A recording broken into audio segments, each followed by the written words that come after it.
All right. Welcome to the House of Auger show. I am your host, the man of the house, JT Auger. And with me tonight are my co-hosts, Adam, Joel, Nicole, and Sativa. And I don't know if Mac's going to join us tonight or not. From what I understand, is he still home? I don't, I don't know.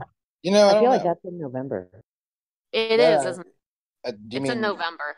yeah. I thought he was home because of the hernia stuff. No. I mean, he was like home in home. Yeah. That's what I mean. I just mean like he's not okay. busy working. Oh, no, I Oh. think he's probably back from that. Is he Yeah, back to yeah. working? Yeah, Yeah, he's probably They were light like- duty stuff. All right. Well, anyway, tonight is our Halloween. We have a specific guest. You, our listeners, are going to be our guests tonight.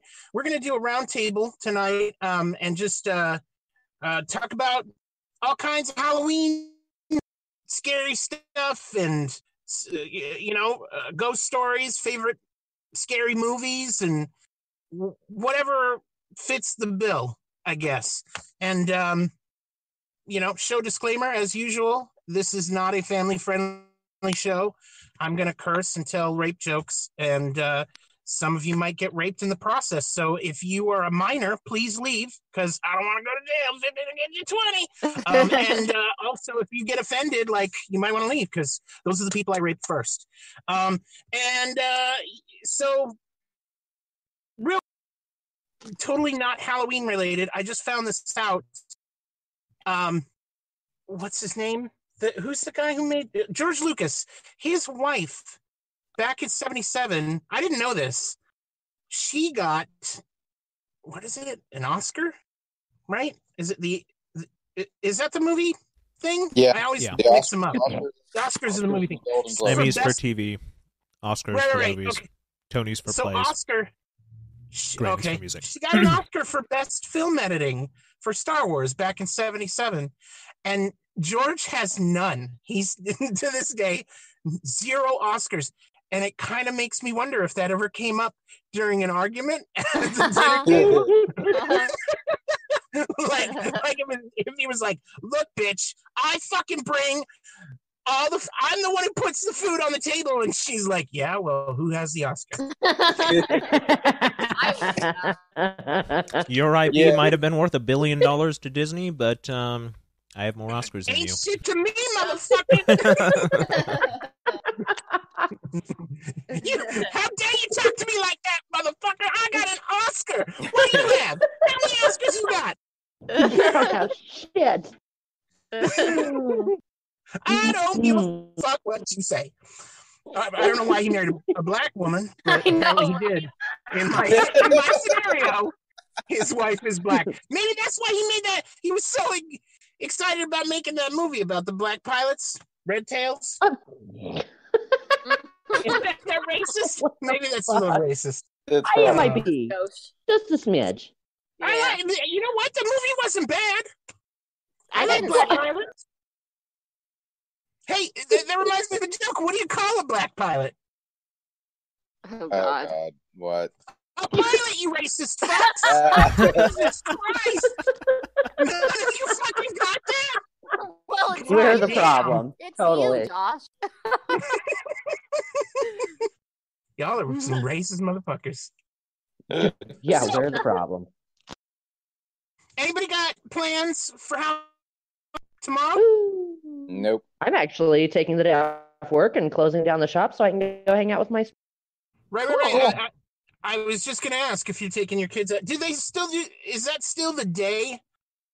I mean, as far as for kids going trick or treating, like it's still. Yeah, of I course. feel like it is. Yeah. Yeah, I would think so. We have here in town, we had a bunch of events Saturday apparently. I mean, I wasn't in town on Saturday, but We did too. my family was at a bunch of stuff on Saturday. I was in Colorado, but yeah, so there's a lot of stuff, and obviously all the adult parties, like the bar parties and all that shit. It's on Saturday. Yeah, definitely. We still around town here, and I'm sure they have this most places. They have a lot of what they call trick or trunk, which is all these hoity-toity office buildings get together and Oh. they decorate their cars and then give children the back of their vehicle. Yep. Not sketchy at all. No, that's super common. Yeah, like Holy apparently crap, that's a that thing. sounds so see. Here, you want some candy? Pops open his trunk. No, sir. I do not want your trunk candy. Halloween Oh. here is really precious. It's like the same as when I was a kid, basically. Little kids everywhere. The only thing different is a lot of people load up their trailers with hay, and the adults ride around on that drinking while their little kids run around trick-or-treating. But That seems it's completely adorable reasonable. here. I don't know. I kind of feel like that's such a an opportunity for pedophiles to go window shopping. Oh my god, yes, Oh, thank God. you. It freaks me out, like the big community events that they have. Because Yeah. like here we do one at the mall, and it freaks me out so Oh yeah, the badly. mall. Now see the mall. I remember doing that when I was a kid. Yeah. You go from store to store to store. I remember even back then I was like, this is kind of a weird. I thought it was door to door. Yeah, when we went like to a I don't know. mall. I was raised old school, and my kids, we go door to door Exactly. Yeah. because Which it's the way God intended. in our Exactly. town, We in our town, go to the it's rich really- neighborhoods and they give us money Yep. or like full candy bars. Yeah. It's always weird shit. Yeah, our small town, it's really terrific actually, because the vast majority of the houses are all basically right in town, and you can just walk up and down and go from one street to the next. And it's, I mean, there are so many kids out on Halloween. It's going to suck for them. Really cool. We're supposed to have thunderstorms, so it's really going to blow for them. But Yeah. I don't know. they're there. Yeah, I'm still here. Yeah. I just think it's weird that that whole I mean, I'm sure it's common or whatever. It's not like I've been involved in the trick or treating part of Halloween in fucking years. Yeah. So Really? Why? I guess they've been doing that or something. But it still sounds weird to me. It sounds like all you do, like you put some candy in your trunk, you sit back and then you just watch as they walk by. Like, I'll take that one's going home with me later. Like, I like that one. Is anyone dressing up for Halloween? I am. Well, Are you yeah, gonna dress obviously. up tomorrow too? Well, yeah, obviously. What is that supposed to mean? Well, I don't know. of course Are you you're doing gonna the same dress up. costume? Yes, yeah. I was Cool. lazy as I'll get out this year, and I'm totally just sticking it out with my creepy. I just have a witch hat that I put on for trick or treaters. I haven't dressed up since I've been Right. sober, pretty much. Yeah. Like, I hadn't for a number of years. I just kind of, I don't know, like I lost my spooky for a while there. Mm-hmm. But then, like this year, all of a sudden, I was like, oh, this is happening. And I just kind of pieced together that whole crisis in a few minutes and was like, this Really is great. good. And yeah, thank you. And then, and I got so much, I mean, just an insane amount of feedback on that costume. I was like, what the hell? I really just like threw this shit all together.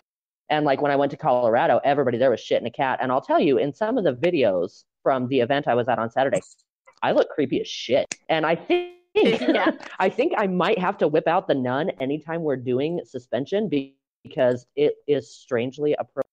Yeah. Yeah. Hey, you should, if you can, you should post that picture in the show chat. Oh yeah.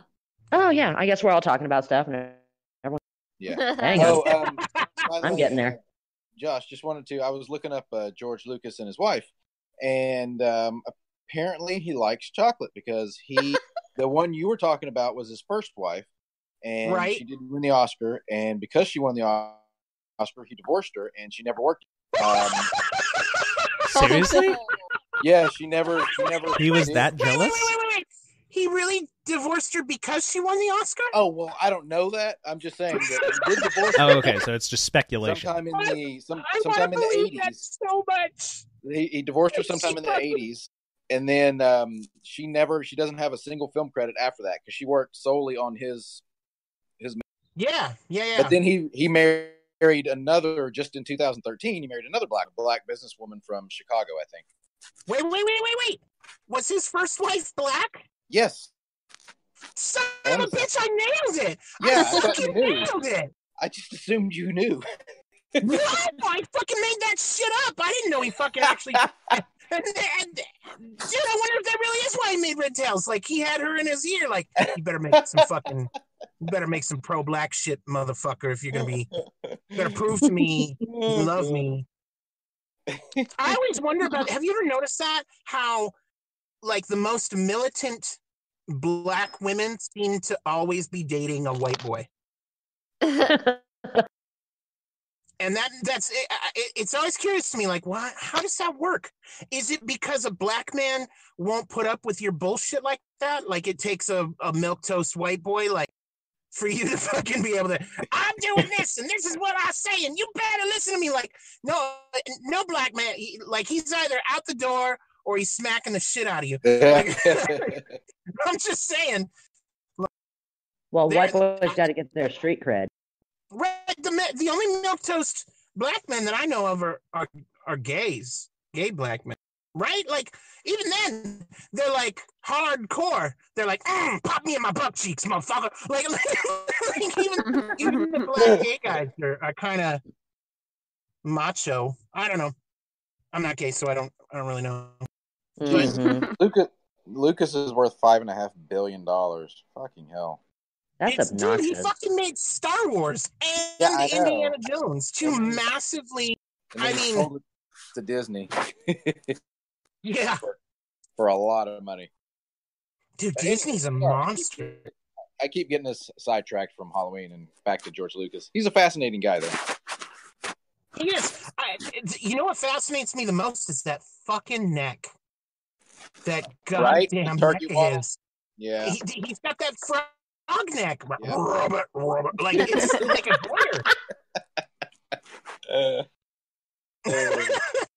Oh, and like, Josh, McIntyre will be on and off throughout the show because he's got a busy work day. So that's gay as fuck. Tell him to suck a dick. Yeah, I mean, okay, I'll post it in chat. So, yeah. Oh man, Josh. So, my sister went on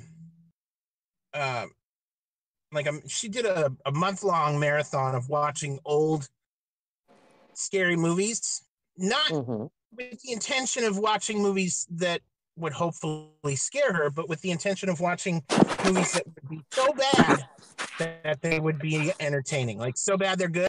Yeah. We like those. I guess she went through some of the classics, and she went through the old.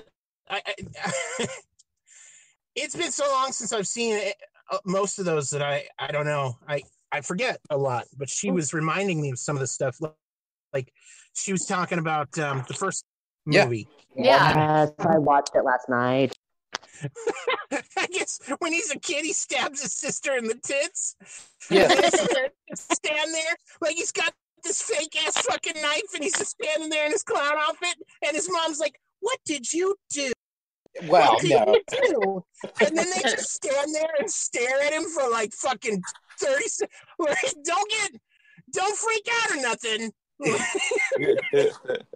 Well, hello, you should remain calm in an emergency. Exactly. What does screaming help, you know? Yeah, I mean, stabbed in the tit, so who wins? Really? Help, Mom! Why aren't you fucking freaking out? Who's that gonna help? Carrie. Who's gonna? I mean, really.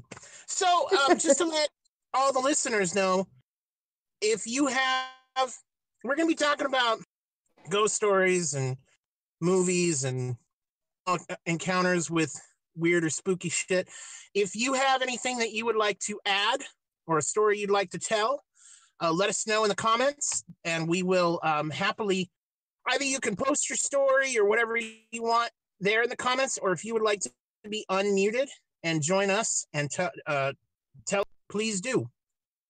Feel free. Let us know in the comments. We'll unmute you. Speaking of which,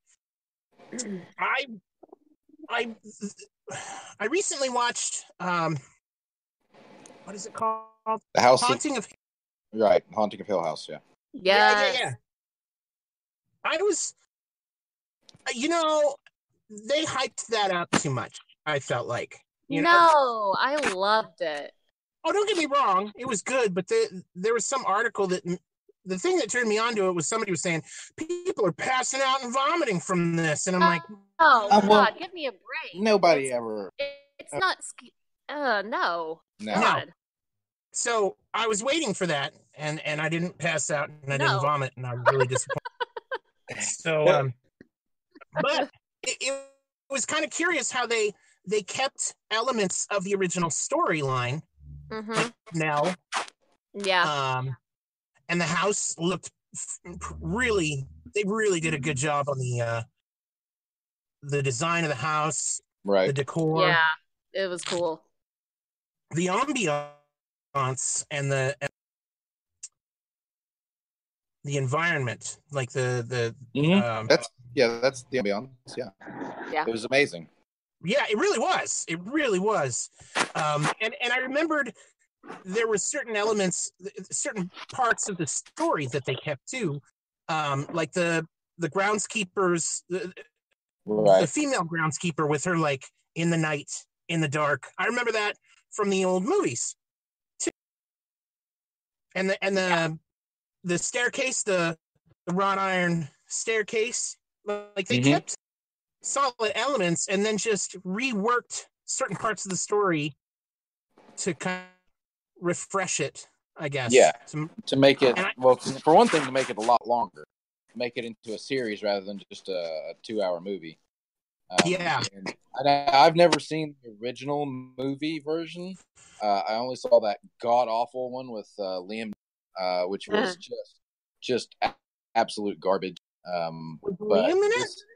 Yeah, he was the doctor, I think, or the psychologist, parapsychologist, whatever the fuck it was. Who was that from the 2000? It was like 99, I think it was. Oh, yeah. I'm gonna look it up again real quick. And the girl who played Nell is the creepy-looking chick? Yes.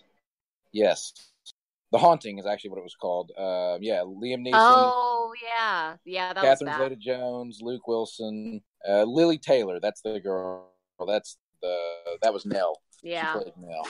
And yeah, that was just... Fucking Wilson was in that. Yeah. It was just garbage. That. No, it was bad casting, too. It was just a bad script. It was bad all around. Yeah. I love the family drama in this one and the family dynamics. And like Josh and I, we talked about how someone definitely knew addiction inside. Yeah. For those who don't know, and for anyone interested in the show, I even though it didn't make me vomit or pass out, it was highly entertaining. I absolutely recommend it. And for anybody who's planning on watching it, my apologies in advance for any spoilers. But whatever. It is what it is. Yeah. It's excellent. Anyone who can watch it who hasn't really should. I mean, my mom, who hates horror, she can't stand it. She binge watched that whole thing and just fucking loved it. Like, called me the next day all excited to like pick it apart and tell me her different theories and stuff. It was adorable. Yeah. I think the really interesting thing for me was watching for the faces. The thing about and I think it might have been a book before it was a movie, but I'm not entirely sure. Yeah, Shirley Jackson, I think. So yeah, I've read it. They made a movie back in like the 30s, or 40s, somewhere in there. That movie I watched when I was a kid, and even now, like, it still holds up, in my opinion, even though it's black and white and it's got that old school feel to it. There's definitely elements that are very tension driven. Yeah, I've seen it, and I agree with you. It sticks with you. It made an impression on me, too. Absolutely. And I think the reason for that is because they didn't have to rely on special effects. Yeah. So you had to really focus. You had to work hard to develop that ambiance, via other means. So the vibe of that film was just really, they did a great job. Yeah. There's one part, there's a woman sleeping, and then she's hearing what sounds like chanting down the hall or something, and then she's looking at the wallpaper, and I think there's candles that are lit in the room, and so you're looking at light playing on the wall, and as you watch, it keeps panning back to the wallpaper, and as you watch, you kind of see what looks like a face in the design. Mm-hmm. But I don't think like nothing gets adjusted. It's just like somehow they're able to get you to focus enough to see it. Like they don't change anything. It was really interesting how they did that. But I felt like they took that element and played with that, the faces part, I mean, because that was something that kept happening in the old film, like the old they pan away from statues, which were rampant throughout the there were house. a lot of statues. And, right, they pan away from the statues in the old film, and then they pan back, and the statue's face had changed direction. Yeah, and was now looking at you, and they did a lot of that in the film, in the series, that you really had to pay attention, otherwise you'd miss it, because they didn't focus on it. They just did it, right. And then if you didn't pay attention to the background, the director is he's a horror director. That's his genre, right? And he also wrote the screenplay for this. And I'm going to read you his filmography. It's not huge. He started in 2001 with one called Absentia, which we saw and is very good. And then he did Oculus in 2013, Hush, which is excellent, in 2016, and also Before I Wake, another one in 2016. Then Ouija, Origin of Evil, and then he also directed Gerald's Game series on Netflix as well, the one based on the Stephen King novel.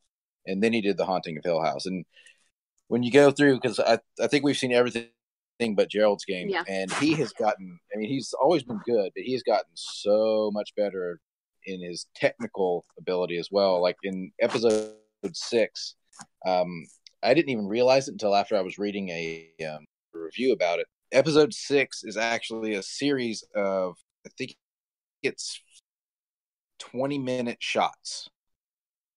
Where they're in the where they're in the out to me where they're it's Nell's that's the one where they're doing the wake, and it's a big family argument. That's one of the shots. I remember thinking, I was like, wow, this is really a long shot. It creates such tension by keeping the camera always going. And like I said, which movie was this? This is the series that we're talking about, The Haunting of The Haunting of Hill House. It's on Netflix.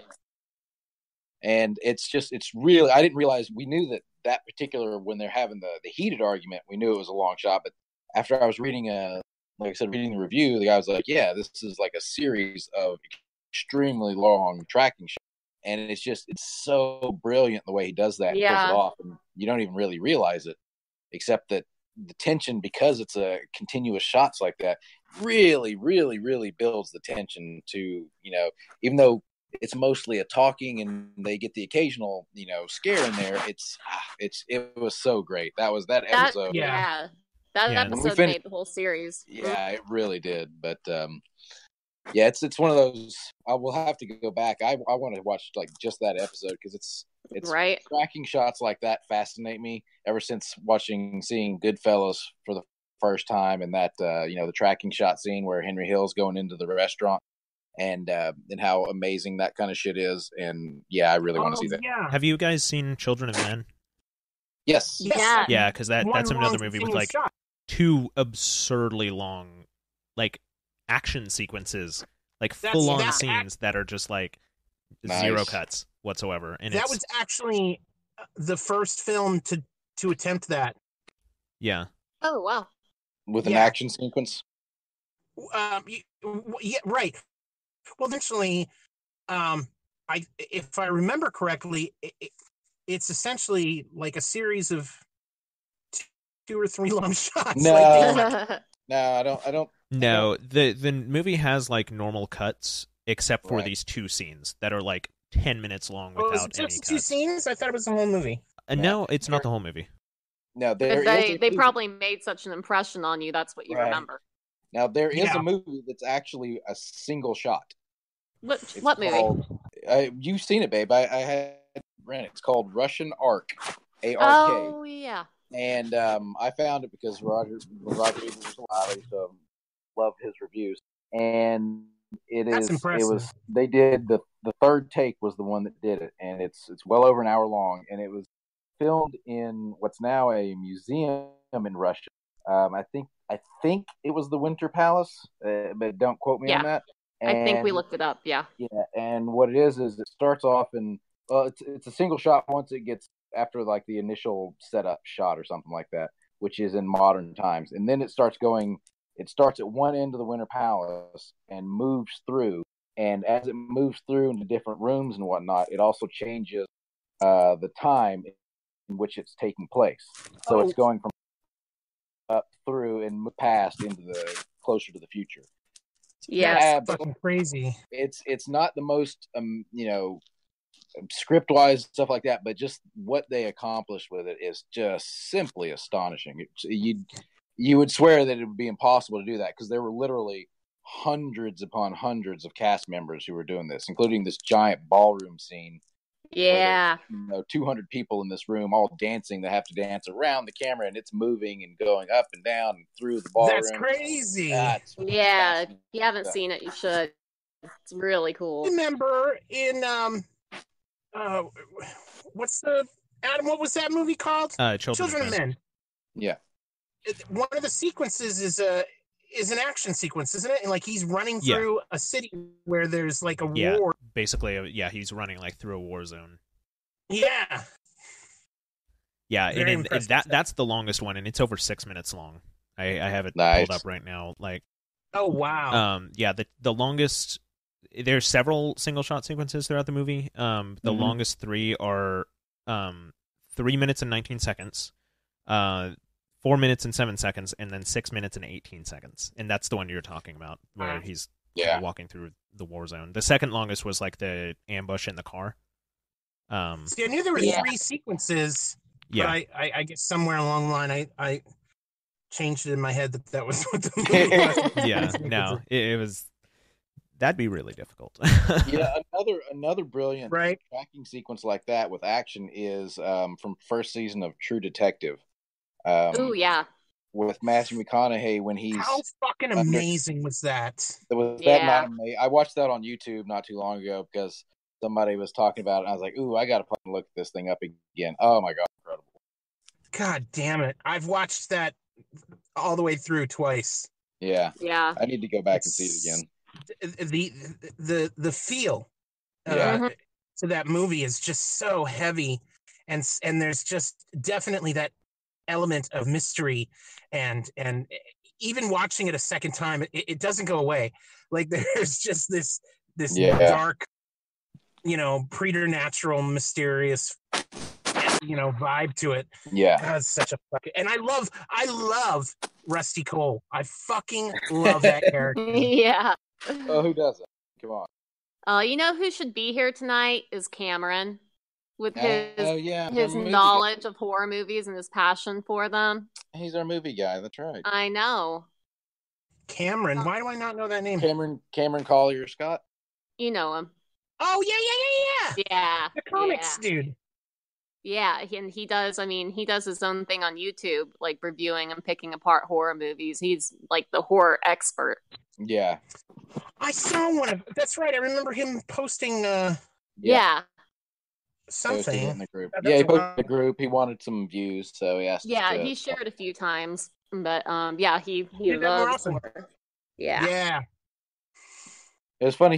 He actually one of the ones he wanted us to watch was reviewing some. I think they call them. It was an Italian horror film. The genre, like the style of. Oh God, what's that guy's name? Oh God. Shit. He's Italian horror from the 70s and 70s mostly. I hate him. Oh yeah. Everyone, who? John Carpenter? No. He has a very Italian name too. Hold on, let me look him up. Inferno. Yeah, because he's just like held up on a pedestal as this amazing creator of horror, and his shit is awful, guys. Dario Argento. Yes. You know what? I must not be the most ardent fan of horror. I don't really know that name. I don't. Yeah. Because I see people when they're talking about horror mention him a lot. Like they compare it, it's Argento's this, Argento that, and actually somebody's going to be releasing a remake of one of his movies, Suspiria, I think it is. It can't be worse than his. But, no. So we decided to watch one of his on Shudder a few weeks ago. And what'd you watch? It's called Inferno. And it's very well known. Yeah, it's held up as a classic. Yeah, how old is it? It's 1980. Yeah. Oh wow! It is such garbage. It is such. I don't understand, and it's funny after the critics who all love it. When you actually dig down into their reviews of these movies, they all say the same thing. Well, the script is terrible. The acting is wooden, and the actors are just, like the worst that you can find. But it looks really pretty, and it's not watchable. It's not watchable. Horrible. And they all talk about how great the music is. It's the most jarring, grating shit music. That's super loud the whole fucking time. Super fucking. Never been more bored and by a movie that's supposed to be so good. Normally I can find I have a question for everyone. Like, what's the worst horror movie that y'all have ever seen? Yes. Well, now we have to agree on the operational definition of worst. Personal. No, just your personal taste. Like, what movie did you see that when you were done, you said, oh my fucking God, like you cursed and you wanted to punch the director in the face because it was that bad? I'm going to go with John Carpenter's Vampires. Ooh, that was a bad one. That was a bad one. It was bad. Yeah. It was horrible. Why does that sound familiar? How old is that? Who was in that? Let me look it up. John. I love John Carpenter. Face, do you know who was in it by any chance? I wished so much for my 2 hours back. Apparently, I got it because it's not coming to me. All I know about that movie at this point is I fucking hate it. Like, that's where I'm at. That's how bad it was. Boy, that was only in 98, too. Yeah. Oh, my God, yes. That was so bad. Yeah, T.C. Boggs. James Woods, Daniel Baldwin. Oh, yeah, that was so bad. Well, there's half the problem right there. Yeah. James Woods? Yeah. Yeah. T.C. Boggs just said anything on USA Up All Night with Gilbert Gottfried. I watched so many of those. I love them. Yeah. They were fun, but they were bad. Yeah. I prefer there's a difference between so bad that they're good. Right, good bad and bad bad. Yeah, but that one's just bad. Yeah. I decided to watch because I thought I'd watch, an old scary movie. And I went with Jason X. I was like, okay, maybe this ought to be so bad it's good. No, it's not. It's not punch the director worthy, but it's definitely like if I met him, I'd be like, dude, what the fuck? Yeah, what is wrong? Shame on you. Shame on you. I think that's even worse. So bad. Like they're in space. He's fucking the mistakes, like the characterization. The one good thing he did was he made the characters so unlikable that you rooted for the bad guy. You rooted for Jason when he killed them. Yeah. Like, yeah, fucking kill that person. Fuck that person. I fucking hate that guy. Hey, we have a listener who I think might want to be unmuted. Heathen, yeah. Yeah, bring him on. Who is Heathen anyway? All right, I'm on it. We're going to find out. Yeah. We're walking into a trap. Yeah, it's Nikki. Maybe. All right, Heathen, you're on. Hello? Hey. He's muted on his own end, though. Oh, okay. You got to unmute yourself, pal. The little microphone. Yeah, it should be in the bottom. Do we know who it is? Not yet. Mystery guest. No sacrifice. I don't think you were here at the beginning, but yeah, if you want to be unmuted, if anyone wants to be unmuted at some point and come on for a while, please let us know, and we will do so. Yeah, yes, Ray. Jason X is the one where he gets cryogenically frozen, and then they end up taking him up into space in a spaceship, and it's fucking awful. Like all the and it seems like every horror movie, except for one that I can think of, tries that fucking premise out. Let's take whatever horror thing that we're doing and throw it in space. Like fucking Jason X did it. What's the other one? Hellraiser did it, and it was bad. Yeah. I was watching that the other day, telling you about that. I was like, wait a minute, what the fuck? Why is Hellraiser in space? The only good space horror film that I've seen, and even then, it has its faults, but it's still pretty good. Is Event Horizon? Yes. Yeah, I knew you were going to say that.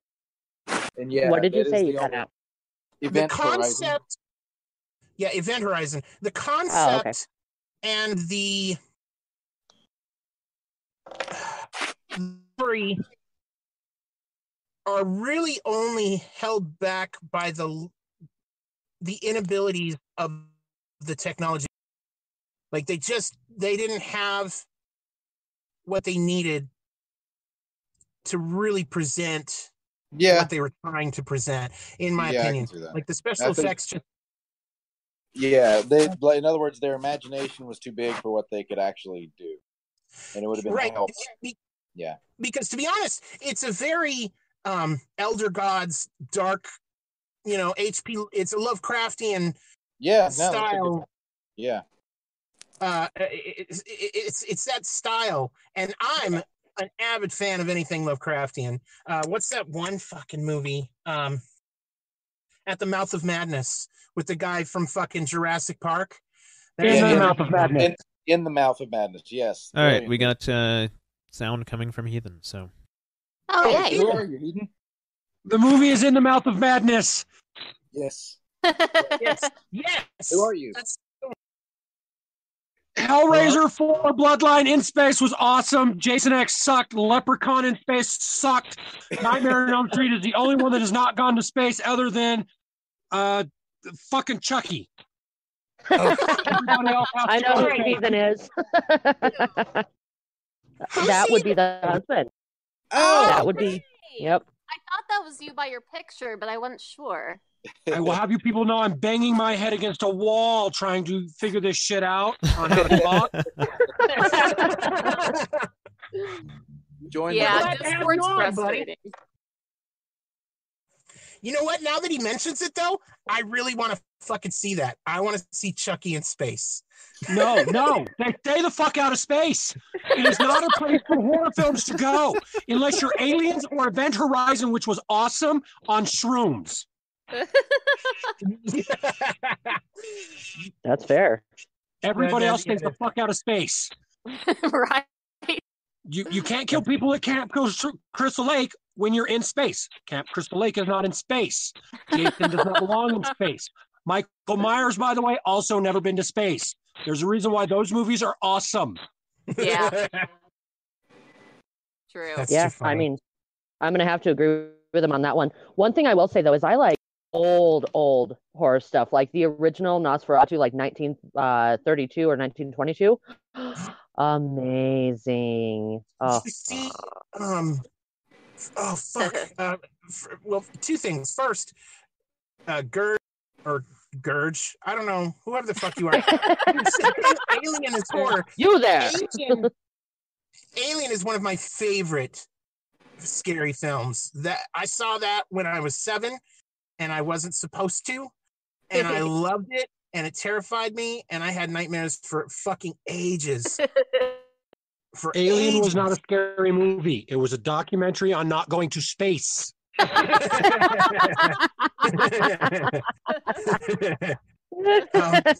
And that's what I married, guys. Just like Sphere was not a scary movie. It's don't go to the deepest, darkest parts of the goddamn ocean. If you can't run very far, you're fucked. I mean, isn't that really a theme with most horror movies, though? It's like, you got to have the stupid people that put themselves in that situation in the first place, like, for it to make any sense. That's fair. That's fair. And that's why Aliens is not one, because they did not put themselves there. They were made to go. Hey, orders are orders. See? Oh, Allison shared a story. A wall of text. Yeah. I was just a wall of text. So, does anybody want to read this out loud so that Adam Oh, should. I can. Yes, I'll make Adam do it. Yeah, make Adam do it. Okay, no, Adam. Do it, Adam. All right. When I was going to nursing school and worked nights at a kids' psychiatric center, I was floated to a new house. My position was a sleep position, which is you sleep until an emergency happens. You get paid less while you sleep. Anywho, the house I was at had a dad, 2 kids who died in it. Had a dad and 2 kids who died in it. Anyway, I get to my bed and lay my head on the pillow, and I instantly hear a muffled voice whispering, picked my head up to see where it's coming from, and it stopped, laid back down, and it started.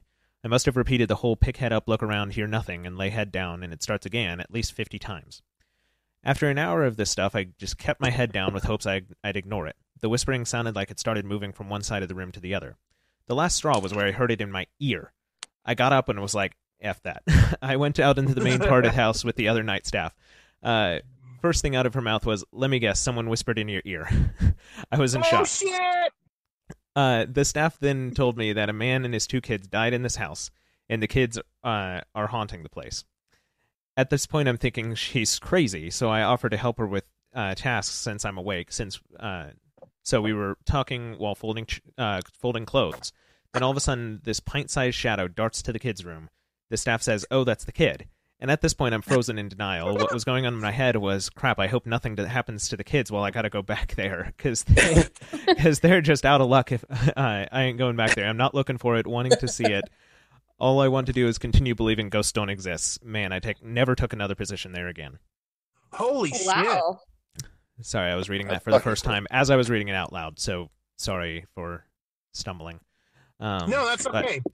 No, it's terrifying. I would not be able to. The first thing that I noticed was that is the most coherent wall of text I have seen Allison post. That is accurate. That's a good point. I echo that. I can read that and understand every word of it. Like, wow. That's how scared she was. She was like, I can't even fuck this up. I have to tell this clearly and concisely. And I gotta tell you, I am for the most part a skeptic. Like, I have a hard time believing in ghosts or, anything supernatural or fairies or demons or any of that kind of shit. But there's the hopeful in me because the world would be such a cooler place if all of that crazy shit existed. You know what I mean? Yeah. Like, I really want that stuff to exist, and I'm always fascinated to hear when people personal encounters of their own. I don't have any. I wish I did. Yeah, I don't either. Sorry. Side note. I want to know what Nicole has to say, but side note before this gets irrelevant. I don't know if Allison intended for it to be read this way, but I definitely interpreted it this way. That all of the other staff were just like, "Oh yeah, this place is haunted," and they're super casual about it. Like, yeah. And she was like, "Oh yeah, there's this dead kid wandering around. It's cool, whatever." Yeah. Like, that's just the thing that happens here. It's whatever. I mean, they're less messy than the live ones. Yeah. Fair point. Low maintenance. You don't have to worry about them getting in trouble. You just got to deal with some whispering in your ear and whatnot. So a couple of other movies were brought up. The Abyss. The Abyss is one of my absolute all-time favorite films. I wouldn't call it a horror film. It's not a horror film at all. It's a sci-fi flick. Yes, it's a science fiction flick. One of Cameron's best. That's very much underrated. All right, Allison wants to be unmuted. Do we Yeah, release go the beast? for it. He's all asking hesitantly, do we really? Allison has a beautiful voice. All right, Allison, you're unmuted at least on my end. Especially when she gets drunk and her fucking accent starts to get thicker. Oh, that's fucking gorgeous. I love her voice. Yeah, so do I. The thing Ray brought up, to this day, as much as I love, and I say it all the time, like, oh, that's the best film ever. That's my favorite film. The Thing truly is my favorite film of all fucking time. I can't get enough of that. I can watch that anytime, anywhere. I fucking love it. See, I've seen it twice, and like, it was okay. I don't know. I couldn't really. I think it's the again, the ambiance. I guess I'm a big fan of ambiance. That to me is what really does it. When you get that tension and that vibe, and there's that element of you don't know who you can trust and who's who, and that really kind of puts you in this situation of like, how do I fucking deal with this? You know what I mean? Like and that's based on a sci-fi novel from back in the 30s. They did a movie called The Thing. I believe the original book was called The Thing from Outer Space. Or no, I'm sorry. The novel was Who Goes There? Because the whole concept being, if it can change into other people, you don't know who's who and what's what. But then they did that black and white of it, The Thing from Outer Space, which is really, hokey and what you would expect from the time frame. It came out around the same time as all those other hokey films, like giant ants, Attack of the Giant Ants, and all that kind of wacky shit. Oh my God, The Blob! I love The Blob. Off topic, but I just got so excited about it. Sorry. Also, the Feast trilogy. Which one? The Feast trilogy. I don't know that I would consider that horror, but it's definitely like B level shit. That is. Yeah, I don't know. Oh my God! If you haven't watched it, you're missing out in life. And it is not a horror film. It is just a hilarious fucking thing to watch because The Feast. Feast. Right. It is spelled feast, but it is also pronounced feist because they fuck everything up, and when you think you got it figured out, they fuck it up some more. It's got robots, it's got mutants, it's got aliens, it's got a guy getting raped through a storage container. Yeah, Augie, you'll love it.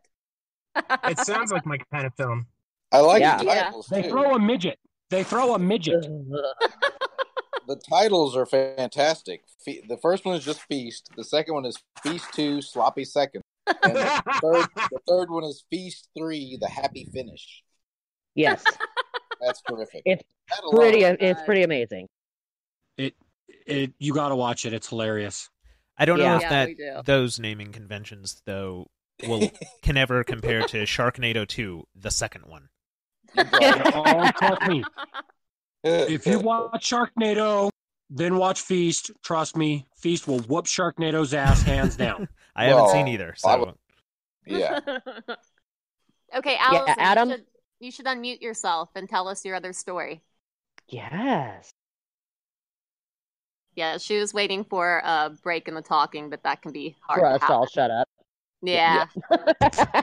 Yeah, I was like, Auger's not the type to stop talking, so you just kind of go for it. Yeah, just talk louder until... So are you there, Allison? Hello?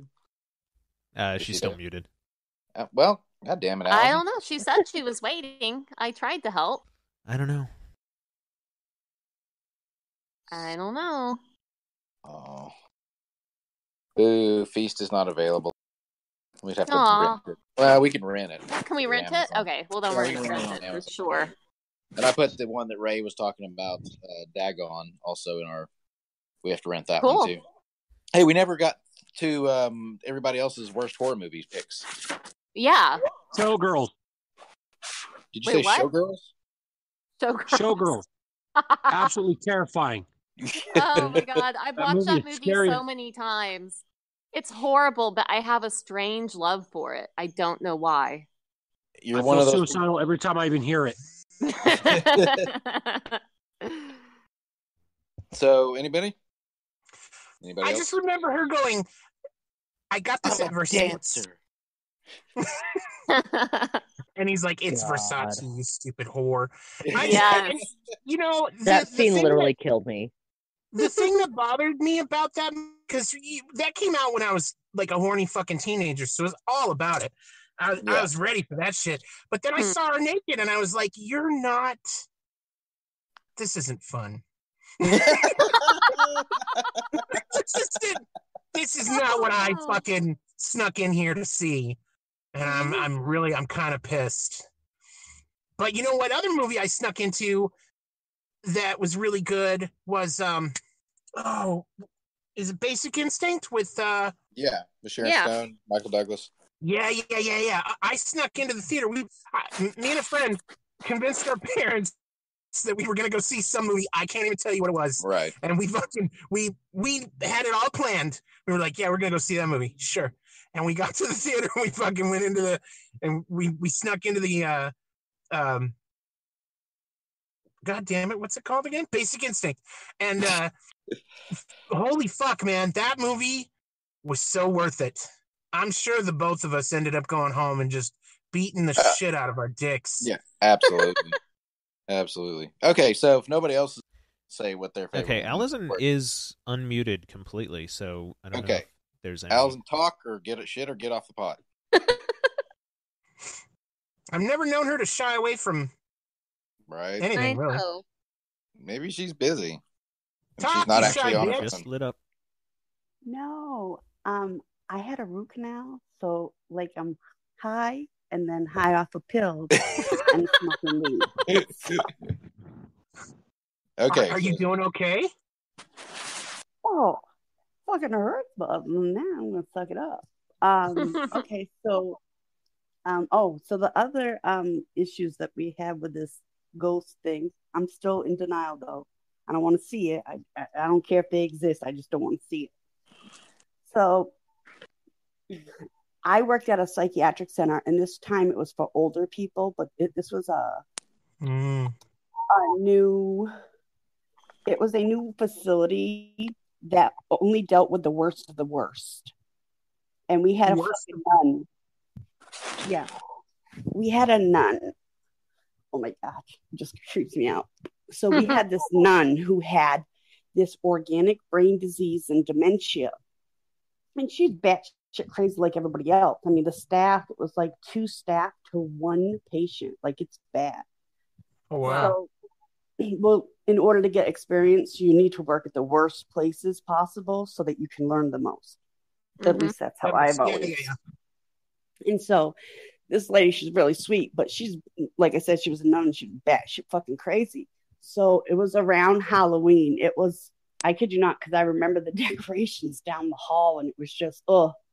So out of the blue, I'm counting the meds. And then out of the blue, I hear this like chattering shit, but it's not like, it's like Catholic, definitely, because it's not like Our Father who art in heaven, but it was definitely some type of mumbling type shit like that. And I looked up and I don't see nothing. And then I kind of moved my head to the side of the desk and I see the nun walking. She's crawling on the floor, butt ass naked, mumbling something about the devil with a fucking crucifix in her hand. Oh my God. I was like, staff. I'm like yelling. Yeah, and I was like yelling for the other staff, and they like walk. Oh shit! They scared them. Like everyone's paranoid of this lady. She was a fucking nun. Jesus. Actually, all the staff were so scared of her because she was a nun, but she was like never hurt anyone. She just was like crazy.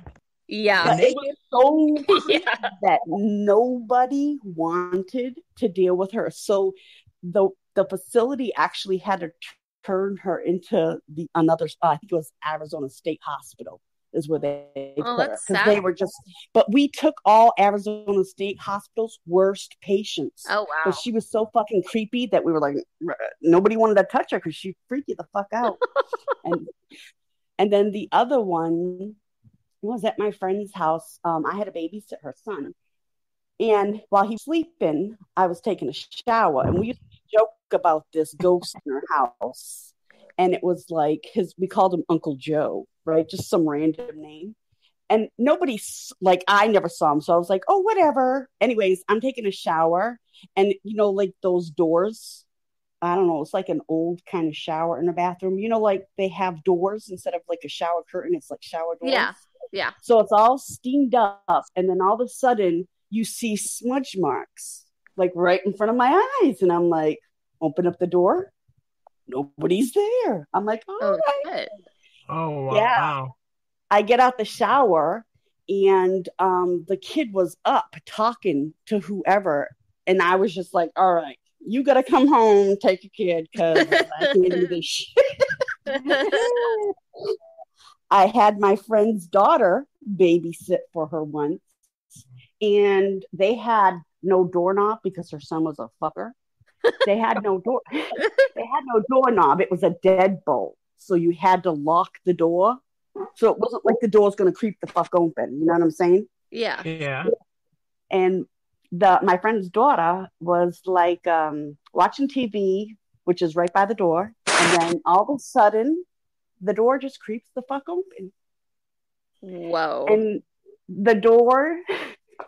It only closes when it's locked. Other than that, it'll stay open. So it was completely locked, but it just flew open. She was like, nope, you got to come get me. Like, nobody wanted to watch that.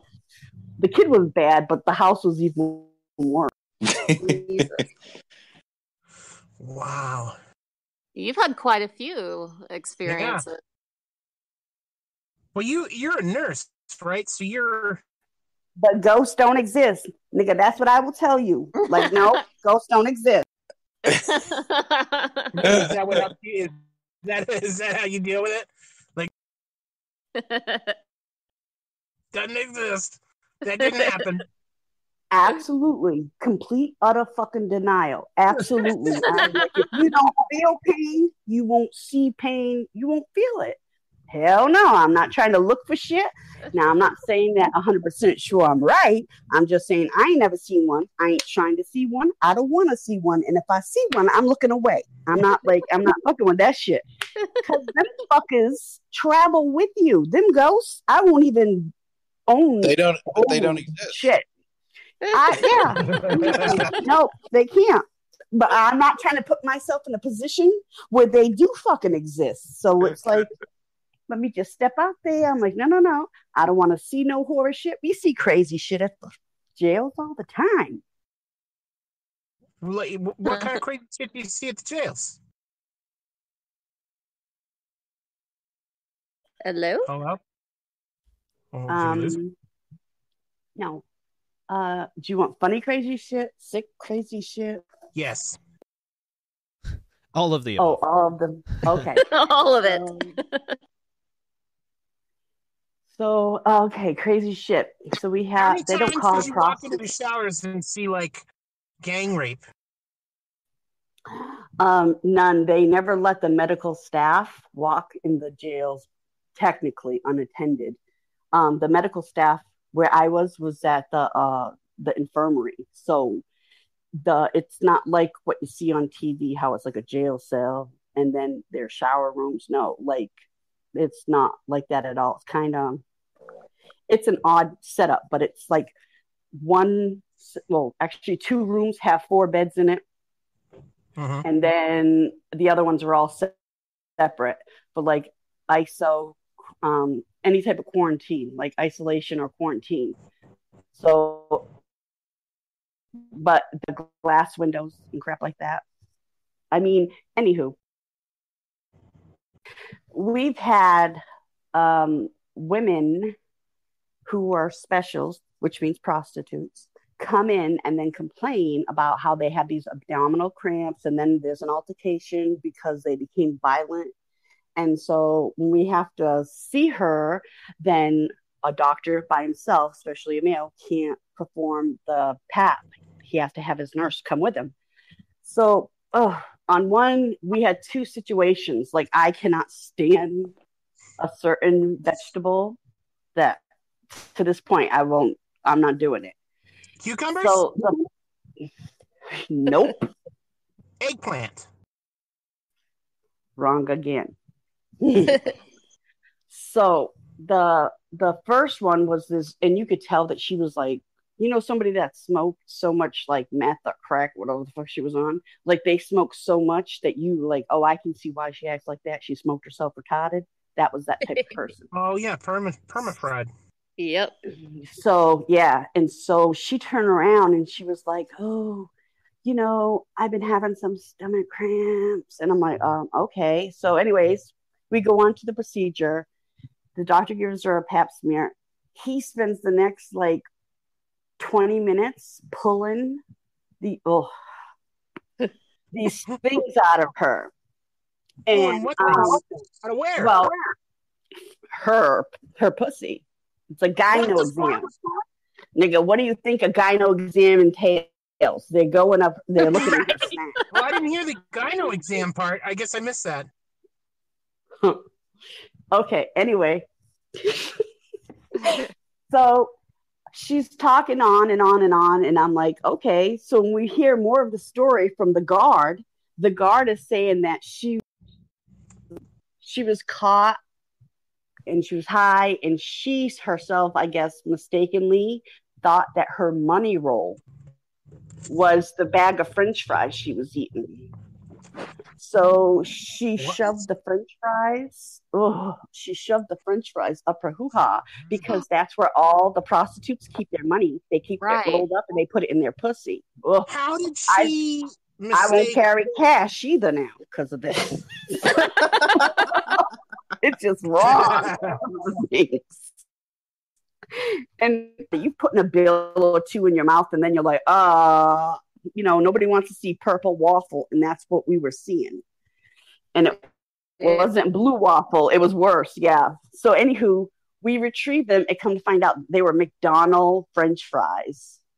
So she had the whole bag and the French fries shoved up in her pussy. How do you mistake French fries and change?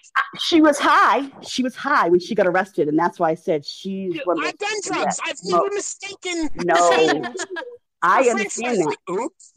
But you've gotten high with people that have gotten high and way more than you. You know what I'm saying? You're like, oh yeah, they brain fried, and then when they're high, it's just like they're zombies. That's why we were like, oh, okay, we can kind of see that. Never touched a fucking French fry. I will gag to this day. It just gives. Now I want French fries.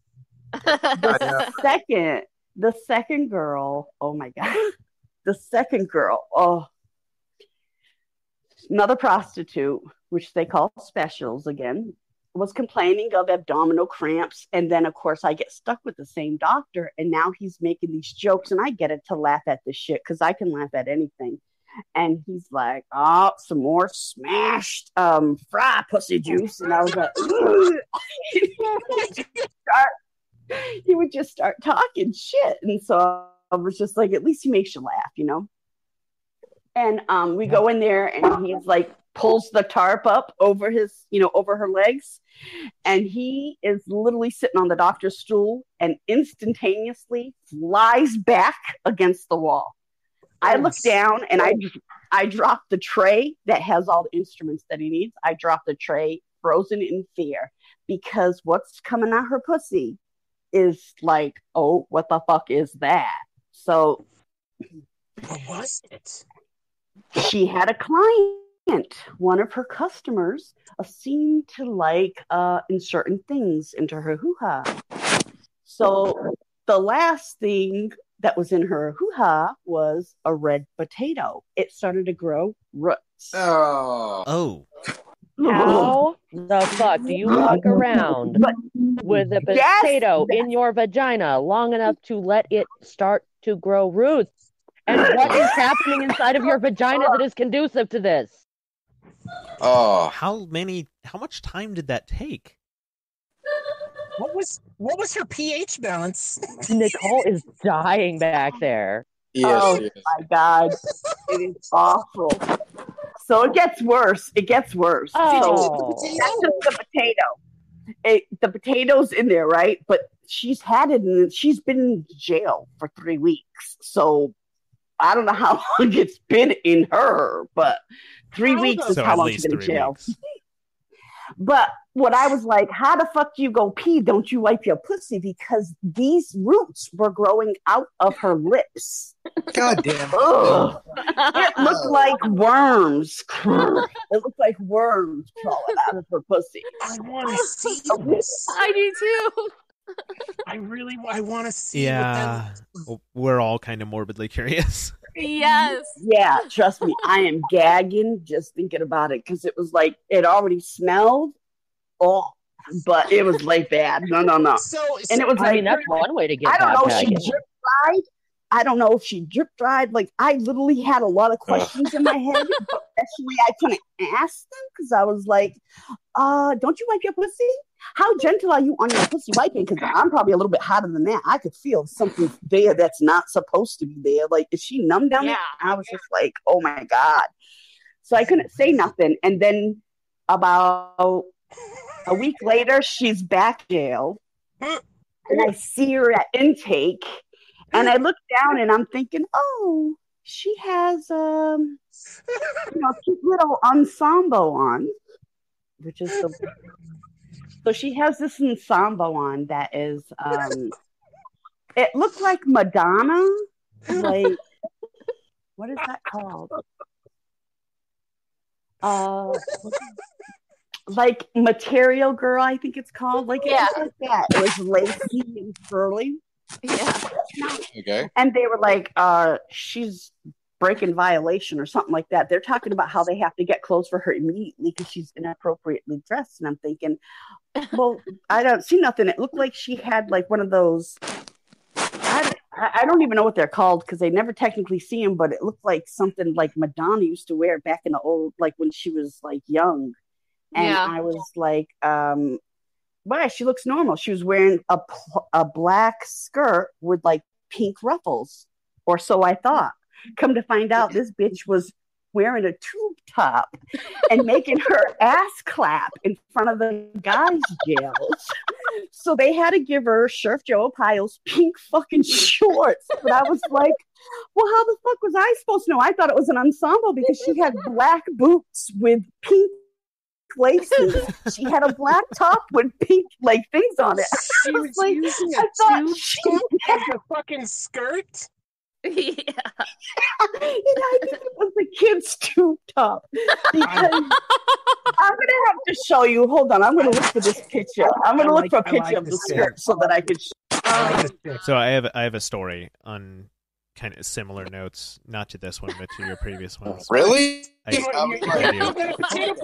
Not involving me. Not involving me, but it is easily my favorite story of all time. So, when I was in college with singing cadets, we would stay at host homes when we were going on tour. And one of these host homes was a married couple, and they were both ER doctors. And so my friends were, like, two of my friends were staying with them. And they were like, okay, well, surely you have a bunch of crazy stories. They're like, you have no idea. So enter the greatest story I have ever heard. So they get, one day, just an old man that comes in, and he writes kind of on the paper, like, oh, I struggling to pee. And what? Like trouble peeing? Yeah. That's what he writes down for like the nurse at the front. And so he gets in, and they're like, "Oh, okay, so like what's the story with your like urination issues?" He's like, "No, it's honestly too embarrassing, so I wrote down something that wasn't true." What actually happened? Turns out this guy, older gentleman, was trying to get it on with his wife, and did not think to use Viagra. Instead, he took a Bic pen and shoved it up his urethra. Oh, Dick sounds. We take all 12 inches. Here's the problem. He went to Cap first. Oh. Oh, God. And he got the pen out, but the cap was stuck in there. And upon hearing this, my friend just goes, "Who goes Cap first?" And my other friend goes, "Who goes at all?"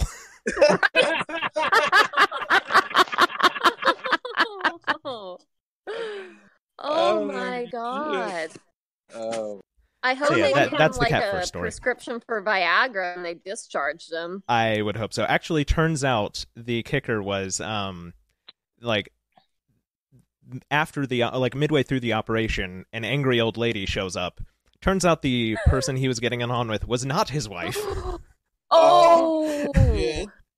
And his wife hears that he's in the hospital for having a big pen up his dick hole. Holy shit. Oh my gosh, that sounds like one of those Sex Sent Me to episodes. Yes. That show's hilarious. Yes. Can you imagine?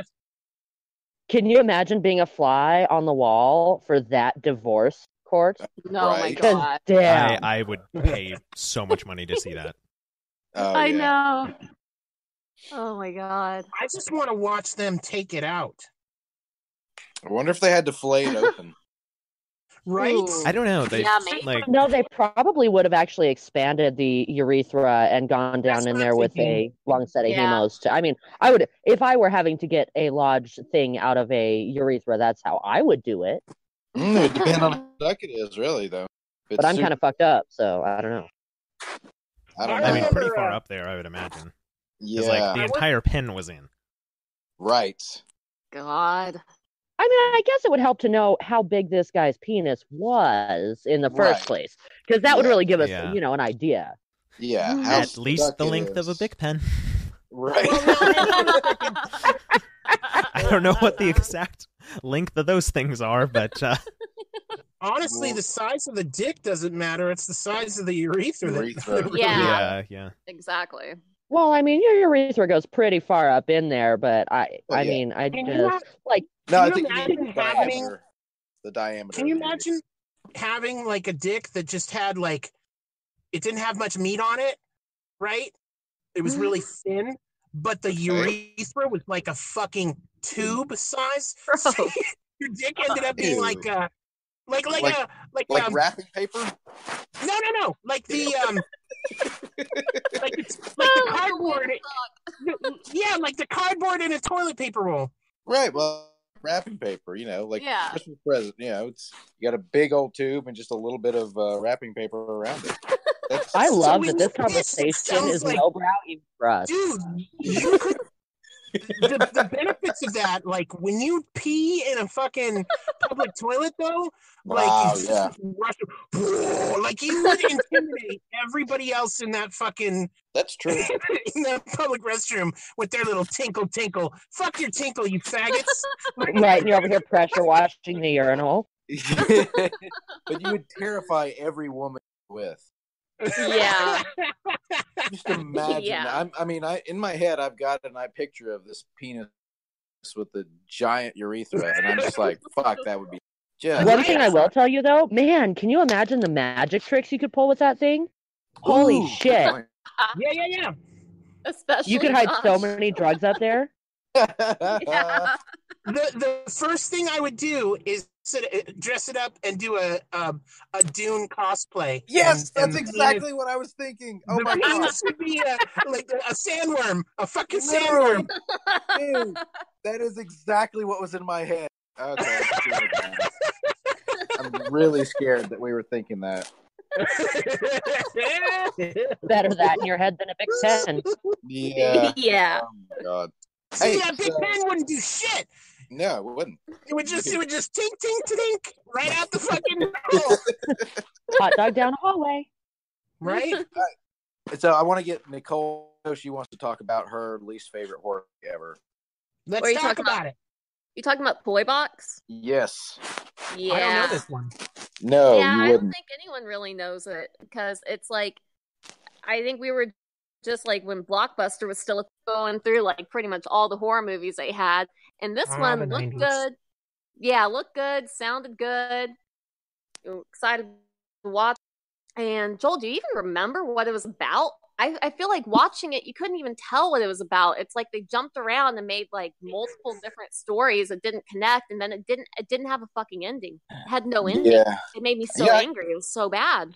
I'm trying to find it on. I haven't been able to find it lately. I have found that they're making a new movie called Toy Box, but it's nothing like the original one. But I actually have a new one, and it's not really a movie. You know how we started to watch Tales from the Crypt 2 on Netflix? Yes. Okay, I finished watching that. Oh wait, not Tales from the Crypt 2. I mean, Tales from the Hood. Tales from the Hood 2. Yeah. There's a new one, Netflix. It is the worst thing ever made, and it's so anti-white people. Oh God, it's amazing. The whole thing's just like very all about race and SJW, and the last story is a kicker. Like, if you have a chance to watch it, just fast forward to the last story because it is just so incredibly bad and infuriating. It killed. I remember the first Tales from the Hood was hokey, but it was funny. Exactly, it was fun. Question. Okay, but do you not understand? There's not a lot of white people that lived in the crypt or in the hood. Do you understand like how that works? Yeah, but I mean, it was so just what kind of okay? But if you're watching a horror movie from Compton, right? Yeah. What kind of white people do you expect to see in Compton? I don't care if it has white people. I'm all good with all black people. I love first Tales from the Hood, but this one, it was like what I'm saying is they racist in their own way, but it's reversed racism.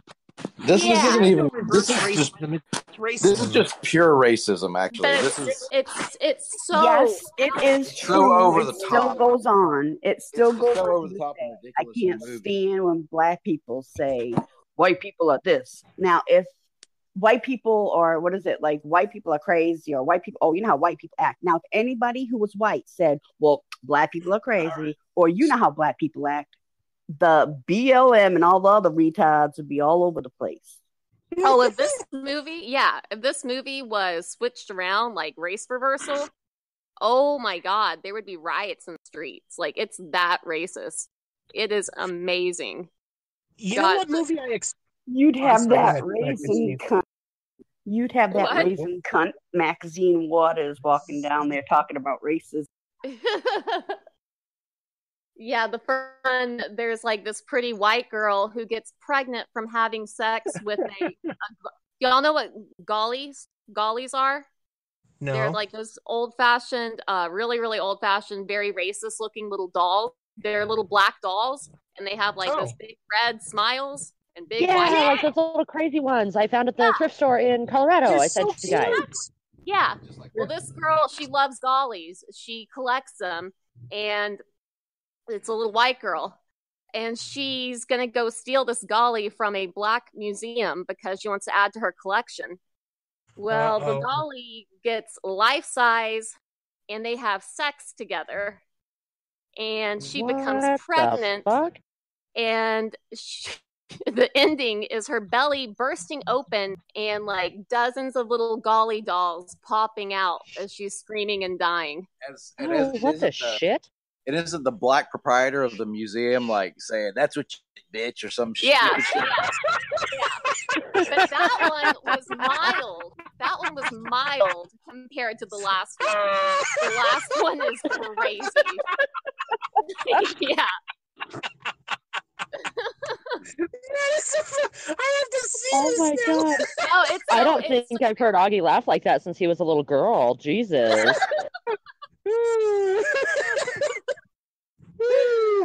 That's what you get, bitch. Yeah. Oh my God. You know what? You know what movie I expected to be really racist and offensive, but it turned out not to be? Was Get Out. Oh yeah. No, Get Out was. That was good. Yeah, I felt like it didn't. I didn't feel like it was a commentary on all white people. I really didn't. No. I felt more like it was a commentary about rich and poor, haves and have-nots. Yeah, exactly. Yeah, that was a great. Black Panther. Black Panther was a race. Black Panther was just bad. I didn't like it. Bad. It was awful, but it was Marvel movies, and I was like, ugh. Yeah, I didn't think it was awful. I just felt like it was kind of. It certainly didn't live up to its hype. No. And I think that's why. Yeah, it was played up like it was supposed to be the greatest fucking movie ever fucking made. Yeah, it was played up that way because the fans were stupid. They thought it was a commentary on Black Lives Matter and all the shit that was going on. They didn't understand it was a comic book movie. They thought it was about the Black Panther Party for self-defense because the fans were stupid. Exactly. Yeah. Yep. And like I thought it was a pretty good movie, like in and of itself, but yeah, it was not like the second coming of Christ in movie form. Yeah. Like they thought it was going to be like the movie that was made back in the 90s called Panther, which was based on the Black Panther Party for self-defense. Right. Because a lot of people are stupid. Were people actually like mixing that up then? But I felt like everybody knew that it was going to be a superhero film. I don't think anybody thought it was supposed to be a no, but it was feeding on to the aspect of the Black Panther movement.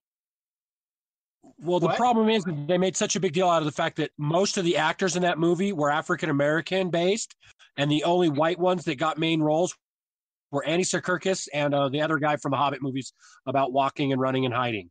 Yeah. Right. And that was the problem. Yeah, he's good. Because they were talking about the fact that all the main characters were played by black people, and it was finally a black people movie, and finally black people can be proud of a movie. And the problem with that is it was basically talking about black heroes. And let's be fucking real. What black heroes? They're too busy doing their ghetto ass shit these days. So who's the fucking black hero? They like black to see heroes, Meteor Man, Blade. They like to two comic book movies with superheroes played by black people. Obama is a hero. Those niggas wouldn't know what a hero was if it was up their ass. This got really racist really fast. She's allowed. She sleeps with black men, guys, so she can talk that shit. Oh, okay. We all know. Yeah. Yeah. I mean, how many? Do you have a least favorite or worst horror movie that you've seen? I haven't seen too many, so like my sample size is really small. But like out of what I've seen, I'd probably say Evil Dead 2. We watched it in high school, and like you didn't like it. No, he didn't. What's wrong with you? I don't know. Are you a communist? Maybe. Like the my teacher prefaced it with like, "Oh, this is like a remake of the original, which had like really crappy special effects," and so like this one was like, "Okay, they have the remake. budget." Wait, which is the one? What from one is? Maybe I'm blanking on it. I don't know. No. Are you talking about the one back in time or just Evil Dead 2?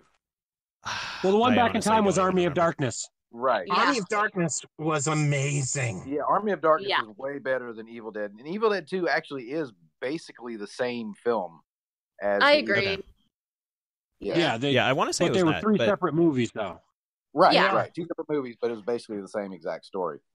Not really. So when you saw it, what did you think? Quiet, Auger.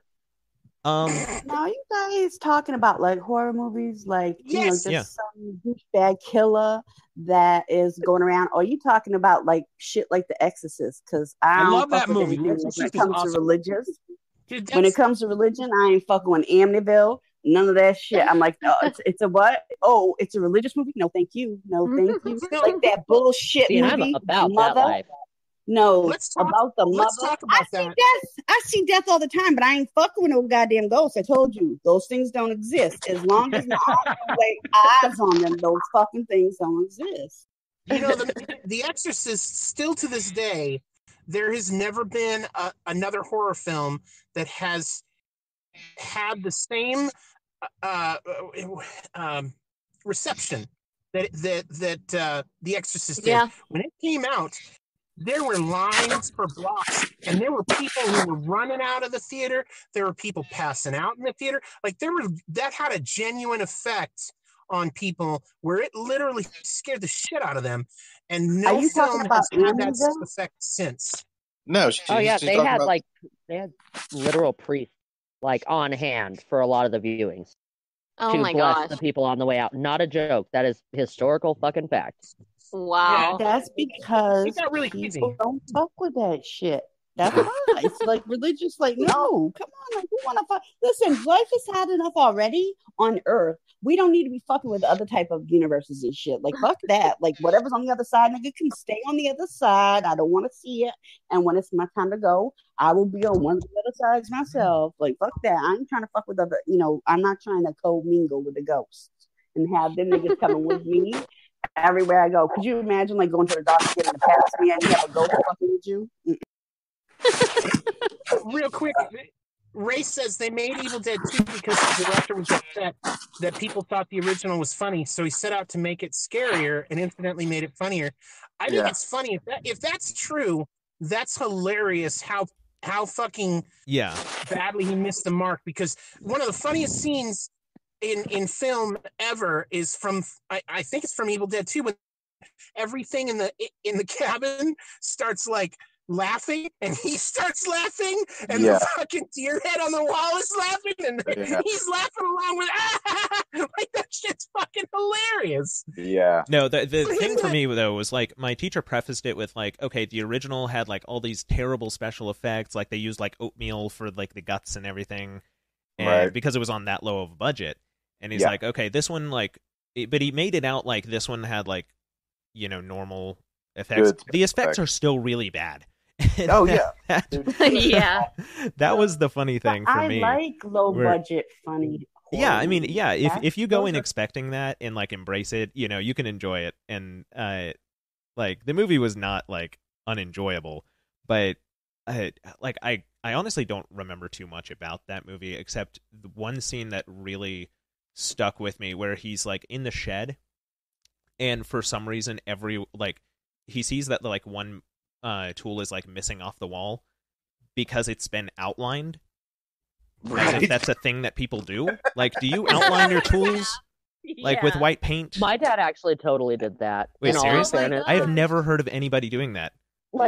Here's the thing, you got to remember, I've told you guys a little bit about my dad, and he was a cunt hair shy of a tinfoil hat. Okay, so I'm not saying it's normal that people do this, but I'm saying that people here and there do actually outline the tool. And actually, I am, because I've got a wall with a pegboard and hangers and stuff, and that I put my tools on. And the only problem is when you start taking them all down and using them, and then you're like, well, fuck, where do they go? So actually, the next time we do a spring cleaning, are we going to do that? Yes, I had planned on doing it. Huh? That's hilarious. I stand corrected. I've literally never heard of anybody doing that, and it just it looks Adam, so you weird. don't know everything. I know. I know. Honestly, I clearly don't. I don't remember it being outlined in paint, though. I thought it was just like the. It was white dust. chalk or something like that. I don't know, but it was. I thought it was just there was no dust in that area where the. Maybe I'm in the projects as little kids in the projects. We used to do that with the little kids, though, with one another. That was hopscotch, type of thing. But in the ghetto, it's you trace one another. Oh, preparing for their future. Oh my god! Yeah, I think he wants to be unmuted. Who does? Is he or TC Boggs? Okay. All right, you are on the air. You are on the air. You hear me Gotta now? embrace my radio voice. Yeah, we can hear you. All right. Who are we talking to? TC Boggs. Yeah, TC. It's Sean. Yeah.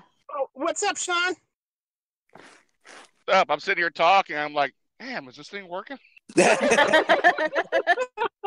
does nobody hear me? That's funny. I see the green circle around my name, but I'm like, nothing's happening. Like, Yeah, everyone is server muted by default, and so I have to unserver mute you before anything happens. Then why isn't Auger muted? Come on. Well, seriously. Oh, I'm the fucking man of the house. You can't mute me. This host- fucking, I'll burn this place to the fucking ground. I'm just You muted. will. Alice. The hosts aren't muted now. Maybe this was only funny to me, but Okay, anyway, go ahead, TC. Sean. Sean. Yeah, we were just talking about some of the horror flicks. I was just thinking about. Did y'all ever see Motel Hell? Yes. Yeah. Baxter. Familiar, but I don't remember it.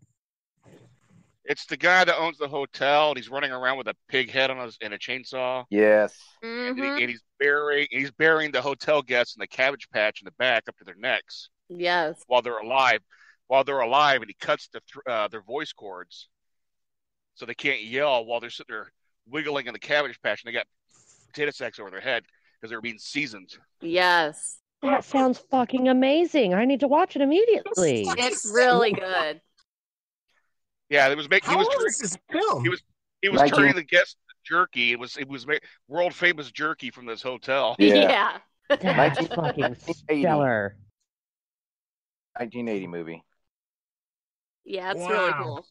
And it's available on Amazon Prime Video. If you have Prime Video, then you can watch it for free.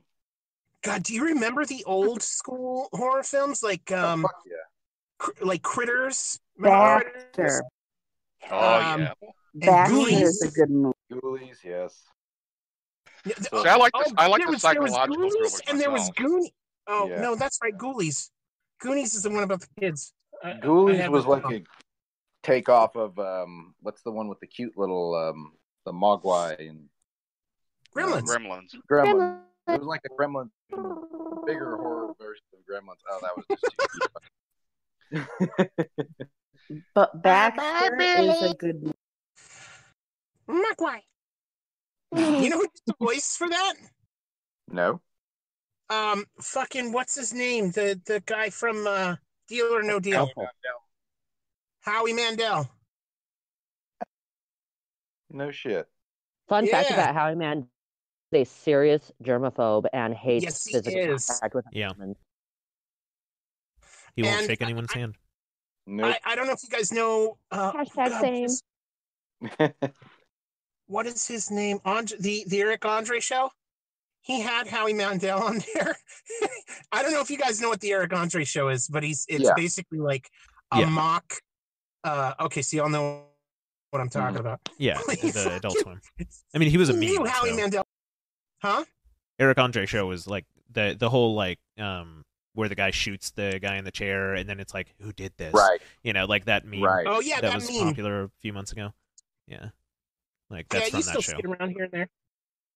Yeah, so he had Howie Mandel on there, and he knew that he was a germaphobe, and totally fucked with him. Like had shit under his chair and fucking spraying shit. Yeah, dude, the chair was all dirty. Oh, it was so funny. Howie was so disturbed.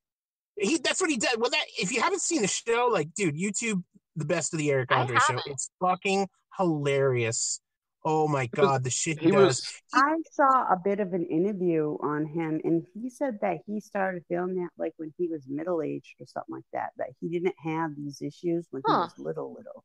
He said that they were minor, but as he got older, they like grew really intense. That's why he shaves his head bald, is because he knows that there's microorganisms, bugs basically, in the scalp, on the hair, and they eat off of the hair. That's how they live. Yeah. And so that's why he shaves his entire body. Oh shit! Eyebrows. Yeah, he's like complete utter like cracker jacks, and he wasn't that bad. His issues were like barely unexisting. You know. Right. When you're a doctor too, that's funny. Yeah. Man, I can't imagine if someone who is a germaphobe, if they came and like lived a week with us, everything we do. Oh my god, we're gross all the time. I mean, you have to be. You work with animals. Like, yeah. You see them sweating a lot when those people when they're around. Like they start having like anxiety attacks. So you'll see I bet sweating. I honestly don't think somebody like that would be able to even stay in our house for more than an hour. Probably not. A we probably can't like tell, but I'm sure like other people will be like, "Oh, your house smells like cow shit." Right? I know.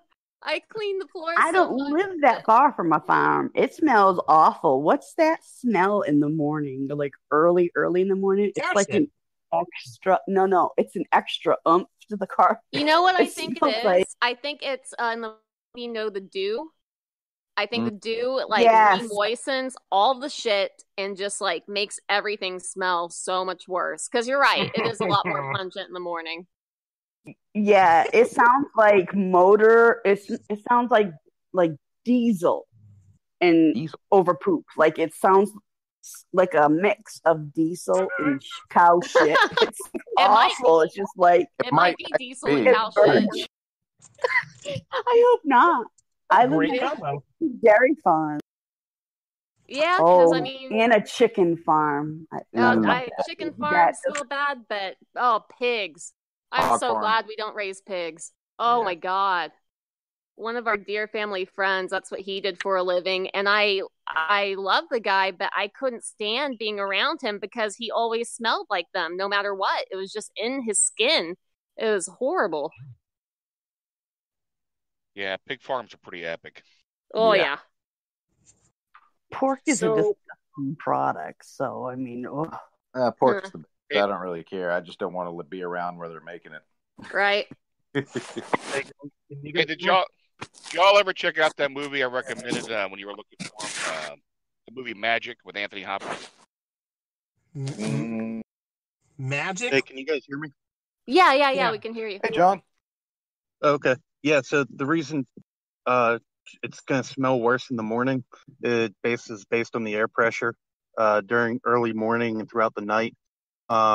Typically, you have the hot air on the ground rising up and leaving, and then during the early morning and at night, that air is not rising up. So that's there why we go. Okay. Oh yeah, and it's hot as hell in Arizona, so maybe that's what makes that extra oomph to it. Yeah, thank you, John. It make it dry. Yeah. So there's one thing John knows about. So the movie you said was Magic? Yeah, it's for the 70s. It's called Magic. It's where Anthony Hopkins is playing ventriloquist. But he's like going. Oh, I have seen that.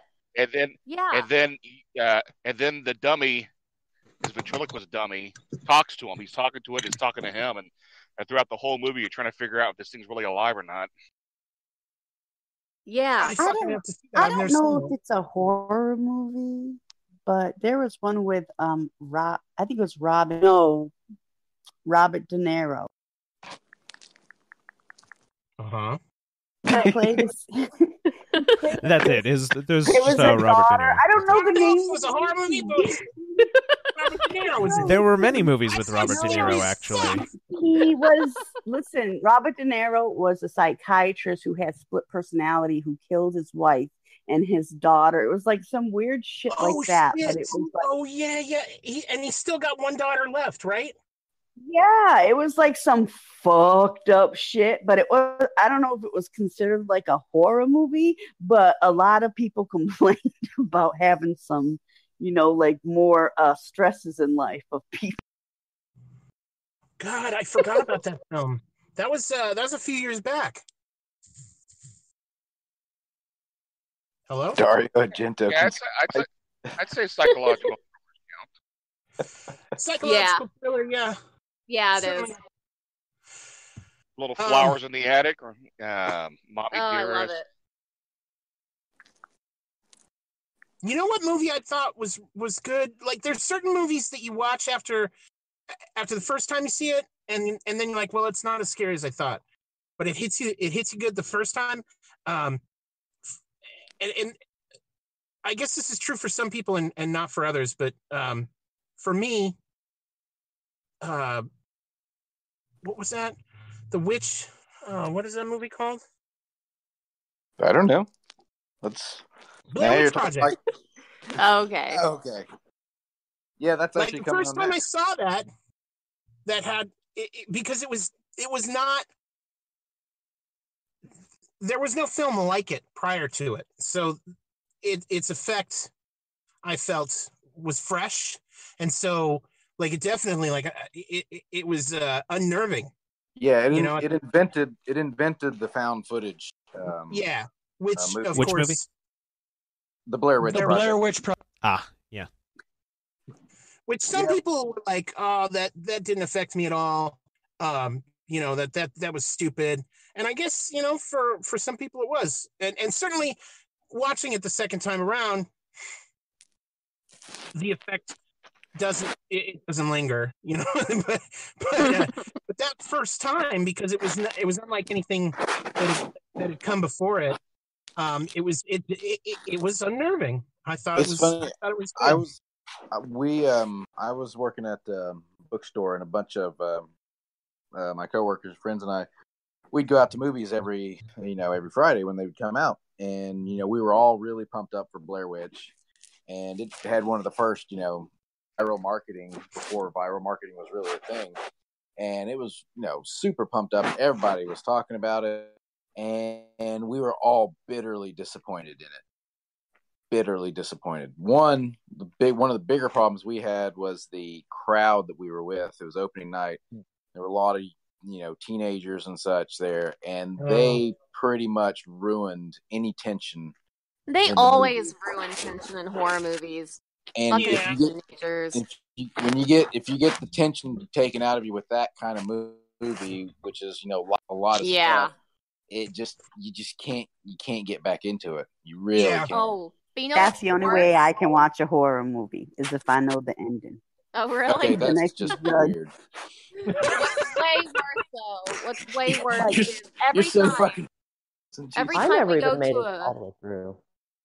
Oh, wow. Every time we go to a horror movie, there's always someone, even if we're at a late showing, there's always someone who has a baby or a little fucking tiny kid there, like, around 5 or under. And what are you doing? I mean, if you can't get a babysitter, then don't go. Yeah. That's why I use Cody to watch movies, because I ain't trying to hurt somebody in the outside doing some stupid shit in a movie. Angel and I almost got into a fight when we were watching The Labyrinth in the theater for the 30th anniversary. Yeah, this bitch. So this bitch is drunk. Now, mind you, I was super proud of myself because my, at the time, 2-year-old, his first cinematic experience ever was the fucking Labyrinth. And that's amazing to me. Nice. Yeah, and this bitch is drunk as shit. She's talking through the whole thing. I'm pissed because I've carted my entire family, up to and including my oxygen-wearing mother, to Colorado to see this movie. This bitch wouldn't shut the fuck up. So Angel fucking lights her up like a Christmas tree. He fucking lost his shit on this woman as soon as the credits rolled. And oh my God, it was so bad. Like, they asked Angel to leave. This bitch comes up because I went outside to have a cigarette. I was like, I just need to calm the fuck down before I end up with a goddamn felony. This bitch comes up and asks me for a cigarette. I would have had a felony. Rolls up and asks me for a cigarette. No. Oh my God. You need to go the fuck away. She is so lucky that my stepson was standing right next to me, and I was trying to be a good example because, I was like, no, you need to get the fuck away from me. No, right now. I'd light her up. Brody, by the way, was just over a year old. Just over a year. Okay. Was this the David Bowie labyrinth you're talking about? Yeah. Is there another labyrinth? I was just trying to make sure. I'm just trying to get this straight in my head. I'm not trying to find somebody in the theater over anybody. The name of the movie was called Hide and Seek. Oh yeah. I know that. Hey, that's bad. I love it. The fucking Fire Gang is the best, dude. Chill it down with the Fire Gang. Chill it down with the Fire Gang. I noticed that JT stepped away from the mic and his wife is back. What's that on? JT doesn't have a wife. No. I think we all know that. I know that. He's singing, and that's why I said he sounds like a girl. That's all right. You sound like a guy, so we're even. All right, so of course I'm gonna sound like a guy. I'm high as hell. Okay, and I have drugs in my new topic, sort of. Not topic, but I'd like to get in before because McIntyre actually had a good idea about going into Stephen King stuff. But before we do that, I think some people have already talked about little-known horror movies that we like, and one that I really, really liked, and it's more of a psychological and kind of. I mean, it's not slasher at all. It's not about a murder, but a really gory in its own way movie is called Martyrs. Oh, fuck, yeah. It's a French film. They had a slate of horror movies in like the mid-2000s that were just really good. And it is, oh my God, it's so good. It's so intense. That is one that you should definitely. Yeah, if you like intense gore, you have to watch it. I like a French movie, and it's like a cheesy type of horror movie, but it's called Baxter. They have a great sense of humor. Is it Baxter? Yeah, it's like the name. It's about a dog who's a serial killer. Yes. I'd probably like it. Oh yeah, it's kind of like cheek and tongue type thriller, and it's like this dog who's like so sick of his fucking owner, and you could hear like the narrator, he'll be like, "Oh, this bitch is gonna die today." Like it is like hilarious, but he has a French accent, so it's yeah. That's I'm reading the description, and it says Baxter, an elderly woman by her daughter. As time passes, the dog develops aggressive and murderous behavior in order to be adopted by another family. And it's a white bull terrier named Baxter. That's great. Oh, God. Oh, I love bull terriers. That's cute. Two of my favorite French films are Delicatessen, cult classic, and I think it's City of Lost Children. Yes. Which has the God, what is his name? Ron Perlman in it. Yeah. That guy, I swear to God, he must be like 70 years old. He's been doing. You know the horror movie that comes to mind when I hear it? Oh. What? That Leprechaun. You know that Leprechaun Jesus. show? It's like burned into my head. That's what a Leprechaun was. The Leprechaun movie introduced the world to Jennifer Aniston. So it's got its redeemable quality. Oh, just that creepy, like that, just little creepy gnome minion looking thing. Like, I'm sorry, but that's like, I don't like movies like that. That's the same dwarf who did Willow. Yes, Willow, yes. Yeah. Which is one of the greatest movies of all. Mad Mardigan. Love it. Out of the way. Who else misses old young Val Kilmer? Good Val Kilmer. And, he was amazing. Fat. And weird looking, and I don't know what happened. What happened to his cancer or some shit? What happened to his teeth? He had perfect teeth his entire life, and then he gets fatter, and his teeth probably all drugs. Crooked. I guess, but Jesus. Oh, crooked? They're crooked. Yeah. Oh, I don't know. Weird looking. Sucking too many dicks. Yeah. Okay, in Val Kilmer's defense, Val Kilmer has the highest grossing Batman role ever and was the worst Batman ever. True. How are you the worst ever and still made more money than all the rest of them? Because he's got motherfucking Kilmer, dude. Yeah. Hey, thought the Dark Knight was the higher grossing, but it wasn't. The Dark Knights are not considered Batman movies because they're not called that's stupid. No. A loophole. Technicalities on everything. Oh, that's ridiculous. How are those not considered Batman movies? They are. Just by some. They are Batman movies, but when they're talking about the Batmans, they're talking about Batman, Batman Returns, Batman Forever, Batman and Robin. God. Oh, okay. Well, that's just silly. The Val Kilmer the first Dark Knight movie was Batman Begins, right? You know what? Yes, it was. Yes, it was. I mean, But it then has there's Batman Dark in Knight the name. and Dark Knight Rises. Okay. But the that Joker was the movies are worst. more I thought entertaining. It was shit too. The Joker movies are more entertaining. Oh yeah, have you seen some of the clips from the new Joker with Joaquin? Oh, Joaquin Phoenix! I'm so fucking excited. I'm kind of on board. I'm still hesitant. I'm not jumping in and saying I'm for it yet. I'm way the fuck on board. I am so far on board. It doesn't matter if anybody else is. That's because you love a hair lip.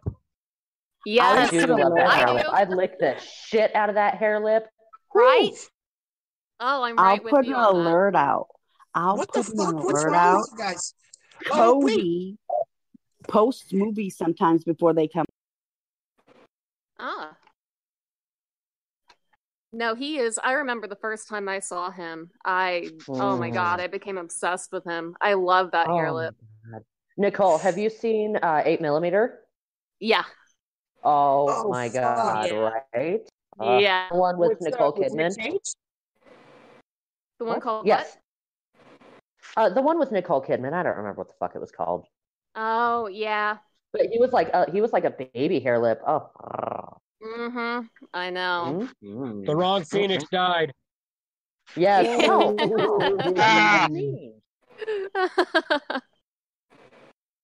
That's horrible. We should have kept River and got rid of Joaquin. My husband is not fond of that particular man crush of mine. You know what though? I will always have a soft spot for River because he played young Indiana and I liked him. Oh, I love River. There you go. That's why he was the better one. Nope. He did such a good job in that scene. He was amazing. He really was. He was he's very talented. And Team Joaquin here. Speaking of Stephen King, I'm not the biggest fan of his work. Well, apparently is Jack. Oh, that's because you're both stupid. No. It's because here's the thing. When he's writing horror, I feel like the people who enjoy it the most, like the dumber you are, the more entertaining you will be. No, hold on. Yeah, you can go fuck yourself with that. The old drunk Stephen King was way better than the sober Stephen Yes. King. I agree with that. That just means that Stephen King's not as talented without liquor, which means the liquor is the talent, which means Stephen King sucks. Ooh, burn. But here's the thing. You need a drug. When Stephen King isn't writing horror, that's when he does his best work. When he's written under his aliases, his pen name. Oh fuck. Yeah. Because he wrote Richard Bachman. Thank you. The Bachman Files.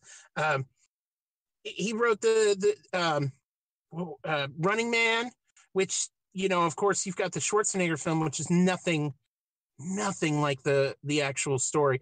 The Long Walk, like some of his. If you've never read his stuff under his pseudonym Richard Bachman, I highly recommend it. That is his best work. Now, some of his stuff's really good. My stock account would say 2 days after tomorrow is a horror. What the fuck? I don't know what Mac's talking about. Anyway, I don't know either. So Stephen King, funny story about Stephen King, and I've said this before, but I don't know who remembers it, or if everybody here was here the last time I said it. But Stephen King was a big drunk and druggy and pill popper back in the 70s and 80s. And what? Nobody did drugs in the 70s and 80s, Augie. That's all he did. Sorry. Wait a minute. I think for 2 years, he didn't even touch food. He just drank and did drugs, and that's what he subsisted on. Now, he tells a story. But what person in Hollywood does not do any of it? Well, if we're going to talk about what person does not do something in Hollywood, let's talk about pedophilia and rape. Oh, God. Let's not go there yet. That's what I'm talking about. Hollywood is like the freak show of freak shows. Those people Hollywood people does not drink.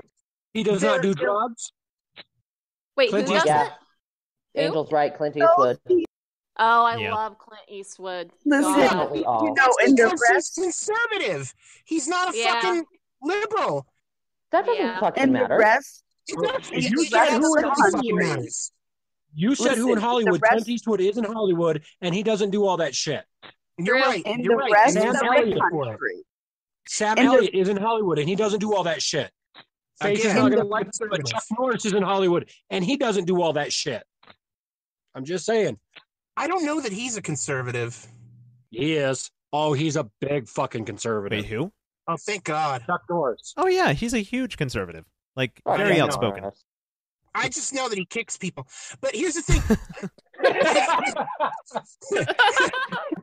he likes to kick people a lot. So with Stephen King, because of all his drugs and stuff, he tells this story about how he got a call one day from his publisher saying, "Man, you did such a great job. That new novel that you made is doing so. It really. Can you guys hear me? Yep. Yes. Okay. He said it's doing so great, and you've done a phenomenal job. It's another big hit." And he says back to his publisher, "What novel?" Apparently, the novel is Cujo, and he has he said he was so high, he has no memory of even writing it. Wow. That's right? Hilarious. That entirely surprised me. That's fucking. I'll give you that. That's fucking impressive. And I think it's interesting too that all of his novels kind of have hints to others of his novels, and so like Pennywise shows up in a few of his other novels, like brief cameos, and so they all tie together into like a single universe where everything. Yeah, it's called the Stephen King universe. Yeah. Yep. Where it all kind of happens. Everything's the universe now. Jesus. Very imaginative name. But what I gotta say, his competition, who others claim is like the low budget version of Stephen King. I happen to disagree. Is what is his name? Dean Koontz. Yes, Dean Koontz. Thank you. Who I happen to be a huge fan of. So am I. When I was a kid, I read Phantoms, and that shit scared the fuck out of me. Now, if you've seen the movie, well, then I don't blame you for thinking that's stupid, because it was. But if you read the book, my favorite Dean Koontz is Doorway to December. What's that? Dean Koontz, my favorite Dean Koontz book, Doorway to December. Yeah, that's a good one. Although I got to tell you, his Odd Thomas series is my favorite.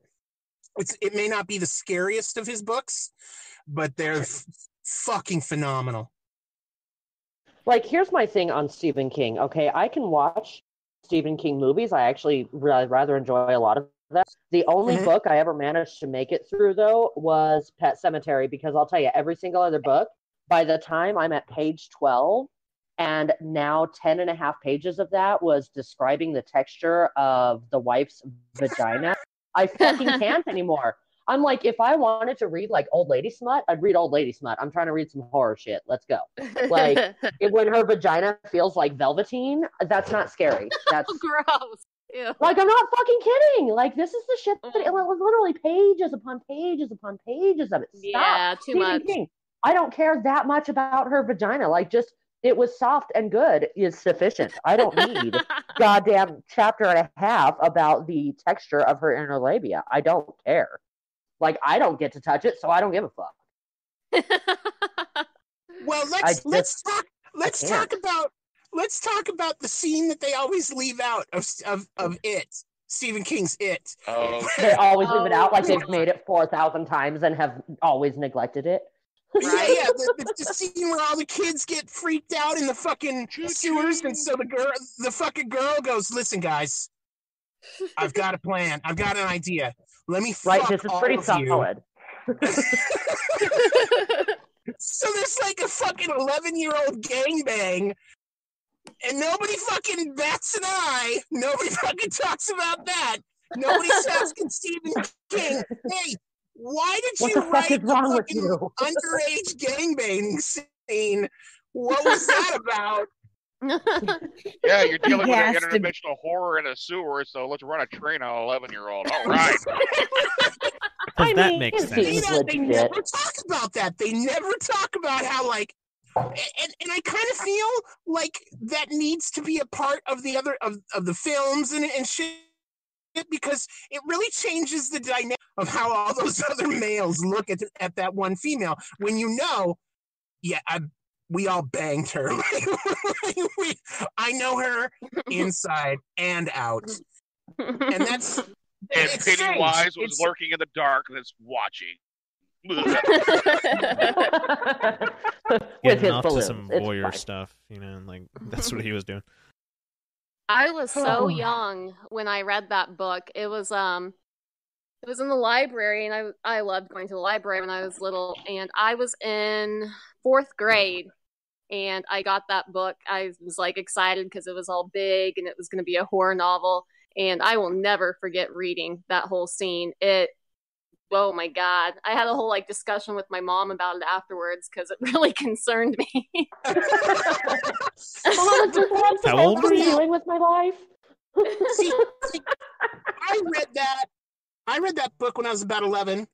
And when I read that scene, because it's it's in the middle of the second half of the book. And you get to that point, you've already kind of connected with all the characters. The character development has happened.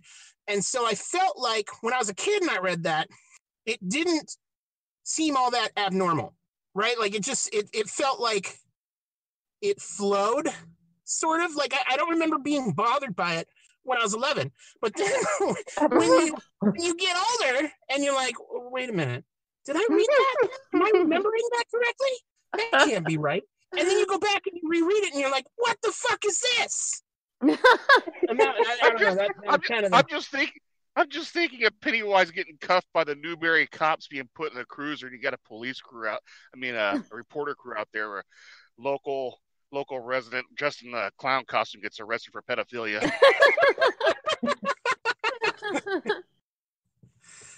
Yeah, well, being in the 4th grade, it really hit me. And I remember talking to my mom about, this is what you did with your guy friends. Like, should I have friends that are guys if this is what you do with them? Shit! Yeah. We got really so you just thought that kind of thing was normal? Yeah. I did. Mom, I thought that's what you did. Bang on my friends when they're fucking stressed out and afraid? Is that how is that being a good friend? Fucking is that how I solve problems? King had an issue with little girls, man. The Shining with the elevator full of blood things with the twins, and then Carrie, another big bloody scene with the period and all that. Mm-hmm. He's got a problem with the little girls. Yeah, especially when he was drinking, it seems like. Yeah. Well, I mean, let's be honest. He's a white American male. Money. Some woman or another. I'll bet you money. I'll bet you money he's a Democrat. Oh, yeah, he is. Oh, he's big time. Yeah, very outspoken. Yeah. Just one look at his Twitter will tell you that. Oh, yeah. Mm-hmm. Yeah, only because those guys can commit, suicide, missions just right in front of everyone and get away with it. A Republican Fox, and they're... Yeah. Yeah, double standard. Hey, I know it's off topic, but is anybody else voting party? Because I am this time. I don't like doing that, and I've never done it before, to be honest. But I feel like with everything going on, I have to. I feel like it's imperative. We are in our local elections because after looking at the people here, it was pretty clear that was the way to go here. Yeah. You guys have the Beto Cruz thing. Yeah, we do. Yeah. Yeah, we do. You guys fucking... it boggles me how someone who fucking has a DUI... Didn't he run somebody over or something? Oh, I can't remember what that... Run. Yeah, thanks, Adam. Yeah, fuck. Yeah, it was... and they're drawing murals of him like he's a superhero, where he's like ripping open his shirt. There's 2 of them now. There's a new one. Yeah. The second one I saw has the fucking communist sun rays. Yep. Behind him. And I'm like, dude, you guys aren't even hiding your shit anymore. You fucking... Like, I don't think he's even that radical Beto is full on cringe. necessarily, but like, yeah, he is. Beto is full on cringe. I mean, he's a grown ass man skateboarding on the stage because he wants to be hip with the kids. Yes. Yeah, I said the same thing when I saw that. I was like, dude, this is cringe. He's so fake. He's so fake. He's like a bad afternoon special. Oh God. But what scares me is so many people in your goddamn state seem so enthralled with him, and that terrifies me, because if Texas goes blue, we're all, what the fuck chance do the rest of us have? It's not even really people in Texas though. That's Wyoming. That's because of the tech sector that invaded Austin. Yep. They turned him full. Yeah, it's a big part of it. Yeah, it's not even people in Texas though that are like going too crazy over him. It's all the people in Hollywood. Like, yeah, you're right. I mean, he was on Ellen, he was on Colbert. Like, this guy is like being pushed nationally, because what they're hoping is that he not only takes the Senate seat, but then that they can run him for president in either 2020 or 2024, because they're seeing him as like the next Barack Obama. There's only one problem. He's behind in the latest polls. He's behind a full 10 points. So I genuinely, I don't think Cruz is going to lose. I really don't think so either. At least No. the polls don't show that. No. No, I think what's still happening is what we saw happen during the primary election, which is you have the media trying to push the narrative that we're winning. The left is winning. So, hey, good on us. To hopefully like get them all to get out there and do their thing. Blue wave. While the reality is that that's a smokescreen, and with each passing event that they keep doing in their panic fucking mode, I feel like they're pulling the rug out from under themselves. Like they're cutting their nose off to spite their face. It started with Kavanaugh. When they attacked Kavanaugh and nobody bought it, it did them a disservice, and it kind of fired up the base on the right and got people saying, you know what, fuck these guys, because and we see it for what it is, and fuck that. Then this bullshit with the fucking fake bombs. Is anybody else buying this bullshit? Because absolutely not. I mean, no, and I swear to fuck, I'm so over watching them compare that fucking nutbag to goddamn Kaczynski. Oh my god, I'm getting like ulcers over it. I had a feeling you would be very, very, very angry. Oh my god. I think it's so funny. Ridiculous. They're crying about these fake bombs, but Trump and the admin was sent real fucking license. Like, how does not anybody think that it's just the Democrats doing some nasty shit? Well, yeah, I mean, this is I don't know if it's necessarily like it's not only that. Did you see y'all seen the memes going around? Like the only thing missing for the October surprise was a mass shooting, and what we just had in Pittsburgh. That was like 2 days before the mass shooting too. But that's it was like it's like SpongeBob. It's like the only thing missing was the only thing missing is the mass shooting, and voila. Because right, they tried for this caravan, right, and then you have this black leadership caucus or whatever that happened, where I think it was brilliant. I didn't even think of this till I heard them talk about it. They said, look, the people who can hurt us are the ones who we allow closest to us, and the ones that we've had closest to us are the ones we vote for, and that's the liberals. So, and the fact that we are now walking away or turning away from them, they're losing a portion of the black vote. It's called Brexit. I want to say that like 43% of blacks are turning away from voting Democrat, but I could be wrong. I think I read really that. High. I don't know. Yeah, I think. It's called Brexit, though. You can Google Brexit. Right. but they mentioned that this caravan idea, the reason that they're for open borders, the left, and the reason that they're for pushing for these illegal immigrants to come into the country is because they want to replace the black votes they just lost. And I didn't even think of that in that way. I thought, oh, that's an interesting perspective. I don't know if it's true, but it certainly kind of makes sense. I could see how one could come to that conclusion. And I'm not buying the bomb thing. It's weird. There's a couple of things that really stand out to me. Number one, that's why no pipe bomb stop that baby-born citizen. What's that? I said that's why Trump has to stop that baby-born citizen stuff to get all those people that've been here that they've connected with. I don't part of the Democratic I don't know how Party. I feel about that.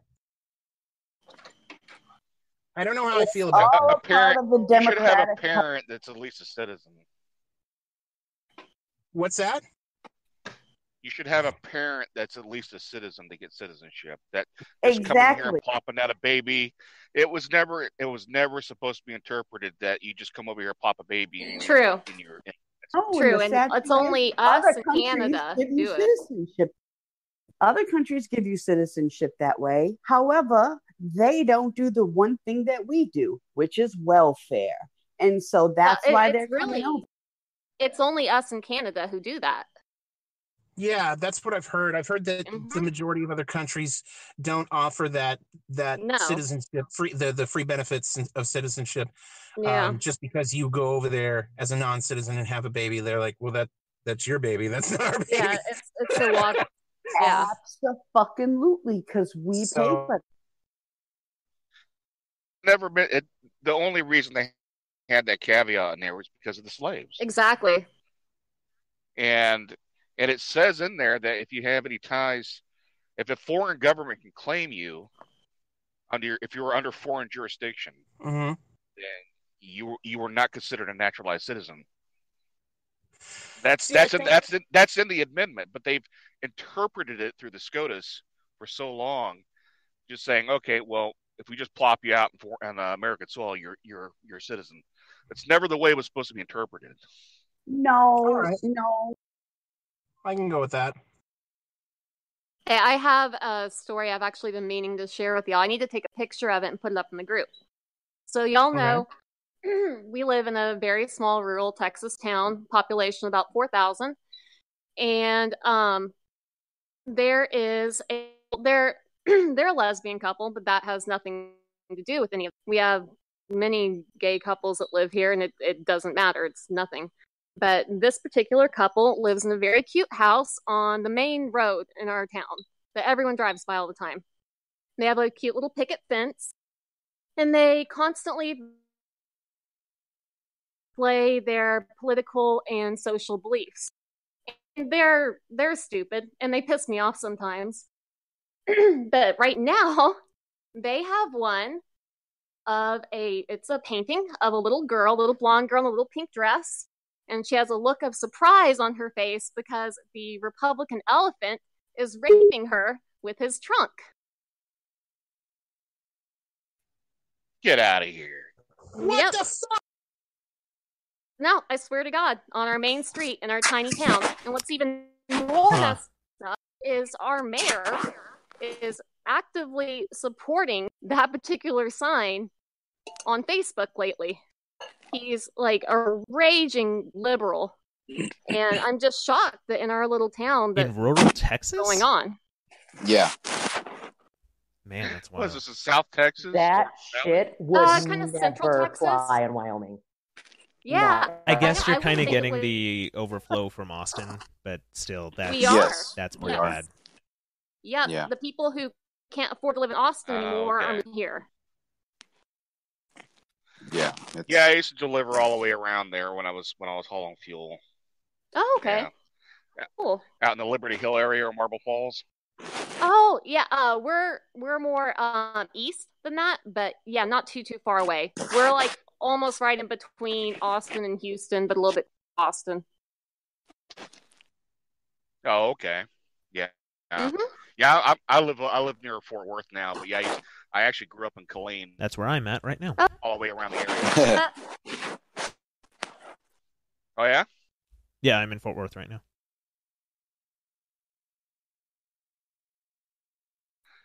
But now I'm just chilling out in Beaumont because I got nothing else to do. So Beaumont. they're Oh, gonna how maybe is stop by. Beaumont this time of year? Oh yeah. That's What's that that? I is didn't so hear you. fucking. That shouldn't be allowed.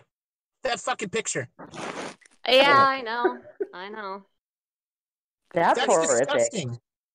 I Yeah, mean, like- that's not even. That's fear mongering at its absolute finest. That's It horrific. really is. And you know, Like, you I can't don't even like argue that that's making a point that is valid anywhere. That's horrific. Yeah, I mean, I don't like it, but I can't imagine how I'd actually feel if I had a small child who was seeing this as we drove by it multiple times a day. Right? Yeah. That would really piss me off. Yeah. Yep. That's Did you ever bullshit, take man. a picture of it? I need to take one. Every time we drive by, I tell Joel we need to stop and take a picture, and we always forget to, but we'll try to remember to take one tomorrow. Is it the only one in town, or? Yeah, far as I know. it's these ladies. They live in this cute little house, and that's their thing. They paint and make signs. Oh, and so put they them up painted on it. their little picket fence. Yeah, they make their little homemade signs. That is disgusting, dude. Mm-hmm. Yep. See, Well, that's awesome, man. You got a lot of messed up people there. Uh-huh. Yeah. Yeah. this is why I don't like lesbians mostly. I thought you said they didn't exist. Oh yeah. Well, So you I went just from think they're lesbians bullshit. aren't real. They're not to... real. Right. It's not like they So don't. lesbians are ghosts. That's all I'm hearing right now.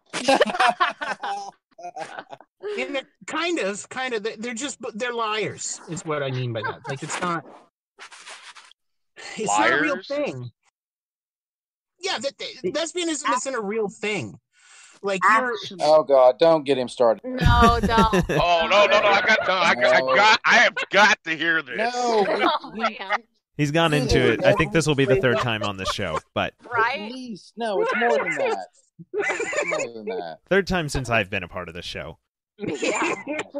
But then he talks about it in chat. too. It's Yeah. important. It's not important that the world important. knows. It's You not. just paint signs. It's propaganda, and it's a lie, God. and the world needs to know the truth. You know, These bitches need to fucking own up to their own fucking insecurities and bullshit, and they're hiding behind other women's vaginas or inside them, and it's ridiculous. It's absolute. You grow up. Grow up. you should paint signs and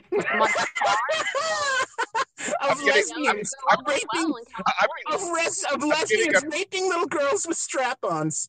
Yeah. I'm getting a vibe of a future manifesto in the works here. Is that what's happening? Oh my god, I would make a great manifesto. We would. If by great you mean crazy, then I suppose it would It would kind be of be entertaining. both. It definitely would be, Oh yeah. and it would make sense to a lot of people, but then a lot of people are crazy. So Yeah. We need more ghost stories. we do. You know what? I wanted to talk a little bit about like real actual haunted places and things. Yeah. You know, when I was a kid, the guy who raised me used to tell me a story about a haunted house, and I don't know that I believe this, but he used to tell me a story about how there was a haunted house somewhere in the world where the owner of the house had some like a challenge, or he willing to like a cash like prize. if you stay, he'll pay you. If you can stay the night, one night, sleeping in my haunted house, Yeah. then you'll get like, $500,000 or something. And Right. and he claimed that nobody had ever been able to Complete that challenge. I don't know how true that is. It certainly Sounds sounds like a horror interesting. movie. I don't know. That sounds like a Scooby-Doo dare. Somebody's in there fucking with them when they're sleeping. That's it. So they copied it. Is somebody like shaving with an electric razor or something? Yeah, I'm hearing that too. Oh, that's me. I thought I was on mute. I'm doing my nails. Don't mind me. Yeah, it's a shaver. No, it's actually my electric nail file. Continue. Hey, yeah, Allison I haven't shared, been talking enough for her to be doing anything else. Like Allison maybe if I just shared was actually a couple links now. Apparently, this sign that we saw painted is they copied a sign that a few people in Texas have been putting up, and apparently at least one's been confiscated by police now. Wow. I don't know how it's being okay in our little town, but whatever. That's anyway. Fucked up. I'm posting a screenshot. Pretty much it. He's posting a screenshot of it. Of the actual sign, so you don't have to click the link. It's loading right now, so give it a minute. Yeah, but go ahead with what you were saying, Josh. I think my favorite, like, there's a bunch of different actual haunted places. There's a sanitarium somewhere here in the Midwest, I think. Waverly Hills. A couple of times. What's that? Waverly Hills. Is that what it's called? Is that the one you're thinking of? Yeah, I think it is. Kentucky. Yeah, I think that might be the old tuberculosis one in Kentucky. Yeah, there's that one. Oh wow.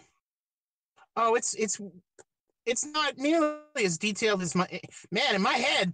Like there, the detail and articulation was way better. I was like, I wasn't expecting a fucking 3-year-old's version. That's the most ridiculous fucking sign. Now I'm offended just by the lack of artistic talent.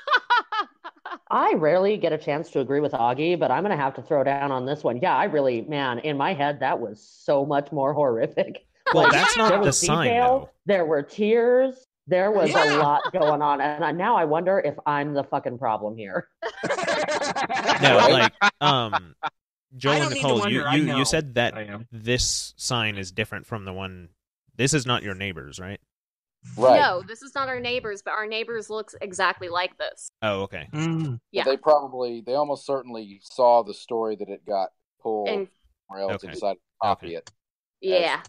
But as far as level of detail goes, it's about that level of crude. Yeah, there's no like detailed genitalia or anything, thank goodness. Well, I wasn't thinking that. But... right, because you're normal. Everyone else was, but not Adam. Just a better looking face than just circle with some dots. Right? Yeah. So you guys wanted I have a ghost story, but it's kind of secondhand. It was from my mother. Yeah, go for it. With her first husband, their family was out in they lived in South Carolina, and her husband's family had family land out there, and they had just built a new house, and then there was the old house that was there since the 19th century, and that's where the grandma used to live. Anyway, they're in the my mom and her sister-in-law were in the new house, and they're just sitting there chatting up in the kitchen. All of a sudden, they hear this huge crash coming in from the other room, the guest bedroom. It sounded like they had a big dresser in there. They had like a big stand-up mirror. Mm-hmm. And the only thing that could have made that noise was that crashing down. They weren't running in there because I thought maybe somebody went in there and they weren't looking and they bumped into it. And we want to make sure no, there's no. Everything was fine. And this is a plot of land that's out in the country. You're not like near the highway or anything like that. I mean, right. You're just stepping outside. You're gonna hear nothing but cicadas. You know what I mean? You're out in the country. Yeah. And huge glass. I mean, just it's like the whole dresser toppled over. Is what it sounded like. Yeah. But it didn't actually topple over. No, everything was perfectly fine. That's weird. I mean, just like, what the hell else could have made that noise? There's nothing else around there. There was a crash without a source. Yeah, exactly. And they've said that they've seen like a shadow walking around the yard, coming from the other house. Oh, wow. Because the grandmother had died at this point. I don't know, for the life of me, I don't know how long. But that's the house she used to live in. And like I said, that property had been in the family for a long time. But yeah, that's scared the hell out of her. She didn't know what to make of it. Yeah, that would scare the hell out of me, too. Is anybody terribly superstitious about spirits and things following items or remains? Like, no. I wish it were true, but no, I don't. I'm not terribly superstitious that it actually is. And I'll tell you why. I have somebody's dead somebody in my shop. What? You have a dead body in your shop? Not quite. I have their cremated remains. Who is it? I don't know.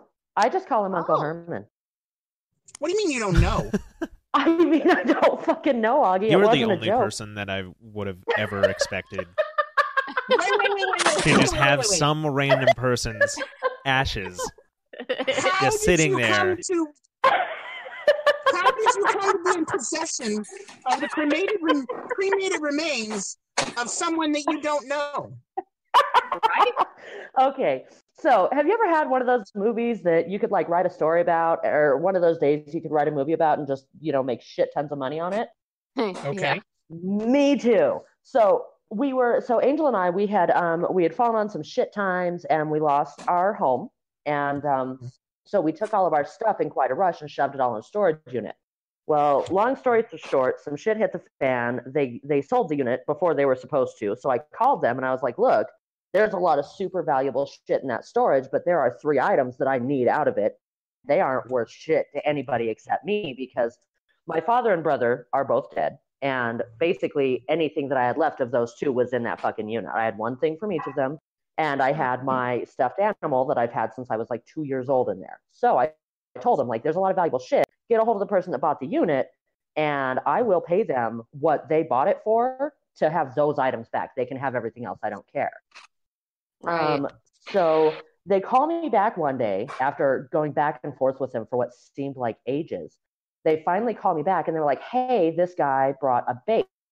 Now I thought they said bass, like BASS. Now I had a beautiful 5-string bass guitar in that shed. So, well, okay, it's a fucking start. Maybe he left his contact information because of course they cannot/will not give it to me. So I'm like, all right, cool beans. Like, so I go down there. Mind you, at this point, I'm pregnant with my son, and I'm not talking funny, haha, pregnant. Like, I'm 7 months pregnant, and I'm fucking huge. Okay. So I go waddling my ass into the fucking storage place, and this guy's like, oh, yeah, you're here for the vase, VASE. And I'm like, okay, that's not what I thought you said, but all right. And he's pointing at this urn that is sitting on the counter. I'm like, where's the vase? And he goes, oh, it's right here. And I'm actually walking in the other room right now to take a picture of Uncle Herman for you guys. Yeah, so I'm like, that's not a vase, bro. Well, what do you mean? I'm like, where the fuck do you put the flowers, dumbass? That's an urn. And he proceeds to look at me and go, well, what do you mean? What the fuck do you think I mean? I mean, it's a goddamn urn. It is a container for cremated remains of things. And he's like, well, yes. And so I'm getting there, Augie, it's my story. Let me tell it. And so I'm trying to explain to him, like, no, dude, this is an urn and it does not belong to me. And he's like, well, yours is the only unit that guy bought. I just dropped a picture of Uncle Herman in the chat. I see it. Yeah. And so it's a beautiful urn. Isn't it gorgeous? Yeah, this is not like and that's why I sent the picture. Like, I cannot overstate enough. This was not a little put pieces of granddad in here and forget about him kind of urn. Like, this is a beautiful urn. That thing is solid marble. It is. I have looked at similar urns. That's like a $2,000 urn. Now, here's where it gets a little weird. So I tell these people, like, this shit doesn't belong to me. And he's like, well, yours is the only unit he bought that day. And he said that was in it. And that's all he's going to give you back. I'm like, what the fuck? So I tried to get a hold of my husband and my sister-in-law because she had some of her things in there. And I was like, I'm pretty sure she'd have told me if that was in there. But, who knows? So begrudgingly, my pregnant ass, I go ahead and take this and I waddle back out to my car with it. And I set it on the driver's seat and buckle it in and head home.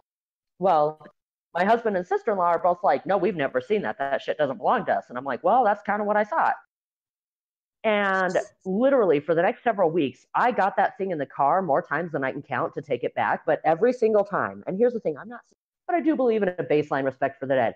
And with me literally telling them that doesn't belong to me, they're like, well, just take it. Just take it. I'm like, what the fuck? So I kept thinking, like, I'd always get this terrible image in my head of them just like taking him out back and chucking him in the dumpster. And that freaked me out so bad. Right. And well, on the way home, I was like, I literally looked over and talked to it because my mother was not really superstitious. She was more spiritual, but she believed that there's things around us. And if it weirds you out or anything. So that's what I've done my whole life. I just talk to things. Well, so I was like, all right, I'm going to call you Uncle Herman because it's the first name that popped up. I don't know who you are, who you belong to, but I'm going to work this thing out. I spent the next 6 months placing want ads everywhere. And I'm talking in like 3 states and the whole 9. Like I went apeshit trying to find out who this person belongs to. And I called damn near every funeral home and crematorium because here's the thing and why I finally popped it open is because typically if there's not a serial number on the underside of the urn, there is something placed inside with the remains. Yeah. No, there's nothing. And I had a couple people that were like, oh, maybe it's pet remains. And I'm like, no, because here's the thing. Unfortunately, I've become quite familiar with the difference in cremation quality between pet and human. And this is not Fido, guys. This is not somebody's dog. This is somebody's somebody.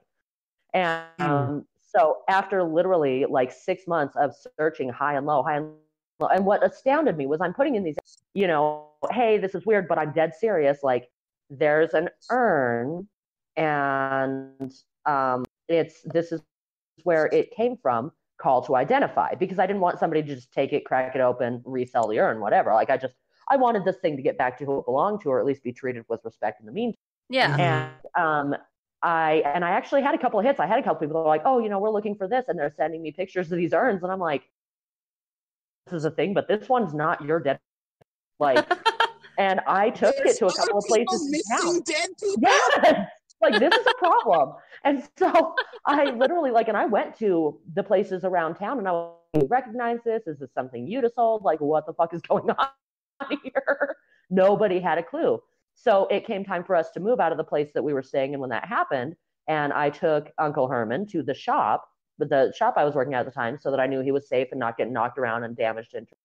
And then he just kind of became this conversation piece and everybody just started talking to Uncle Herman. And there was, I don't know, there's always been some weird shit that's happened around me. But so Uncle Herman just kind of became a mainstay. So when I moved over into my new shop that I opened, I set up Uncle Herman, and Uncle Herman just lives at the shop now, and that's what he does.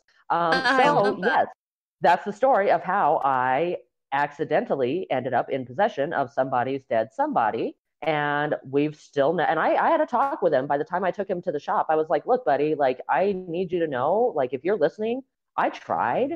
Like I did try. I'm not just like absconding with your remains. Like I had a whole conversation with him about I am not particularly religious or superstitious or any of it, but I don't need a pissed off spirit thinking I've stolen its body. Also, out of caution, I'm just going to chat with it and let it know, like, hey, I really did try. And so he is treated with the utmost respect, and once a week he's taken off that little stand, which, by the way, the stand was a gift to me from one of my clients at random that they found at a yard sale. And she was like, oh, because he was like literally sitting on a fucking shelf in the shop because I didn't know what the fuck else to do with it. And she was like, oh, this is really neat and everything. And she brought it to me and I was like, what the fuck? That looks like it was made for this urn. So since then, that's where Uncle Herman hangs out. Yeah, so that's the story of how I have somebody's dead somebody. The running joke, if you are not a believer in the paranormal or the honest to God facts of my fucking daily life, is there's certain music that I don't listen to in that room anymore because it will get shut off. There's like just weird little shit. And in all fairness, there's a lot of weirdness that happens in this building, and most of it I chalk up to it's a big building. I'm out here in the sticks and I'm alone at night here. But man, there's been some shit in this building and in the old one. And at this point, I just walk into any given place where Uncle Herman and I are going to be spending time, and just kind of open audience to anybody listening. This area belongs to Uncle Herman. Stay the fuck out of it because I'm not cleaning up the mess. He will throw a fucking temper tantrum. What type of music does he shut It's on the day. There was one day I was super excited about life, listening to Shania Twain and shamelessly singing along. And my apprentice across the table from me, literally shaking his fucking head at me because I was singing obnoxiously as fuck. And all at once, the volume cuts like in half. I was like, God damn it. So I get up and I turn it back up. I'm not thinking a lot about it. And I restart the song and I start singing again and I'm getting it. And all at once, the entire system shuts off. So I had 2 clients walk in the middle of me having a screaming. Yeah. He's related to fucking Nicole. And so I have 2 clients that walk in the door just in time to hear me like flipping shit at Uncle Herman. And they're like, Face, are you okay? I'm like, yeah, no, I'm fine. I was on the phone. It's fine.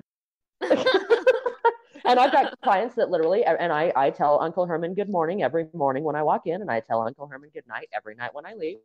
And I've at this point got clients that will walk in, and the first thing they'll peek in the procedure room, hey, Uncle Herman. It's become a whole thing. And it was funny because I had a handful of clients that when I came over, they were like, did you keep Uncle Herman or did you leave him at the old shop? Fuck no. Uncle Herman might not be my dead somebody, but he's mine. And he's my dead somebody now. He might not have ever been my living somebody, but now he's my dead somebody. And Uncle Herman's staying with me. Have you thought about trying to get some EVPs off of that?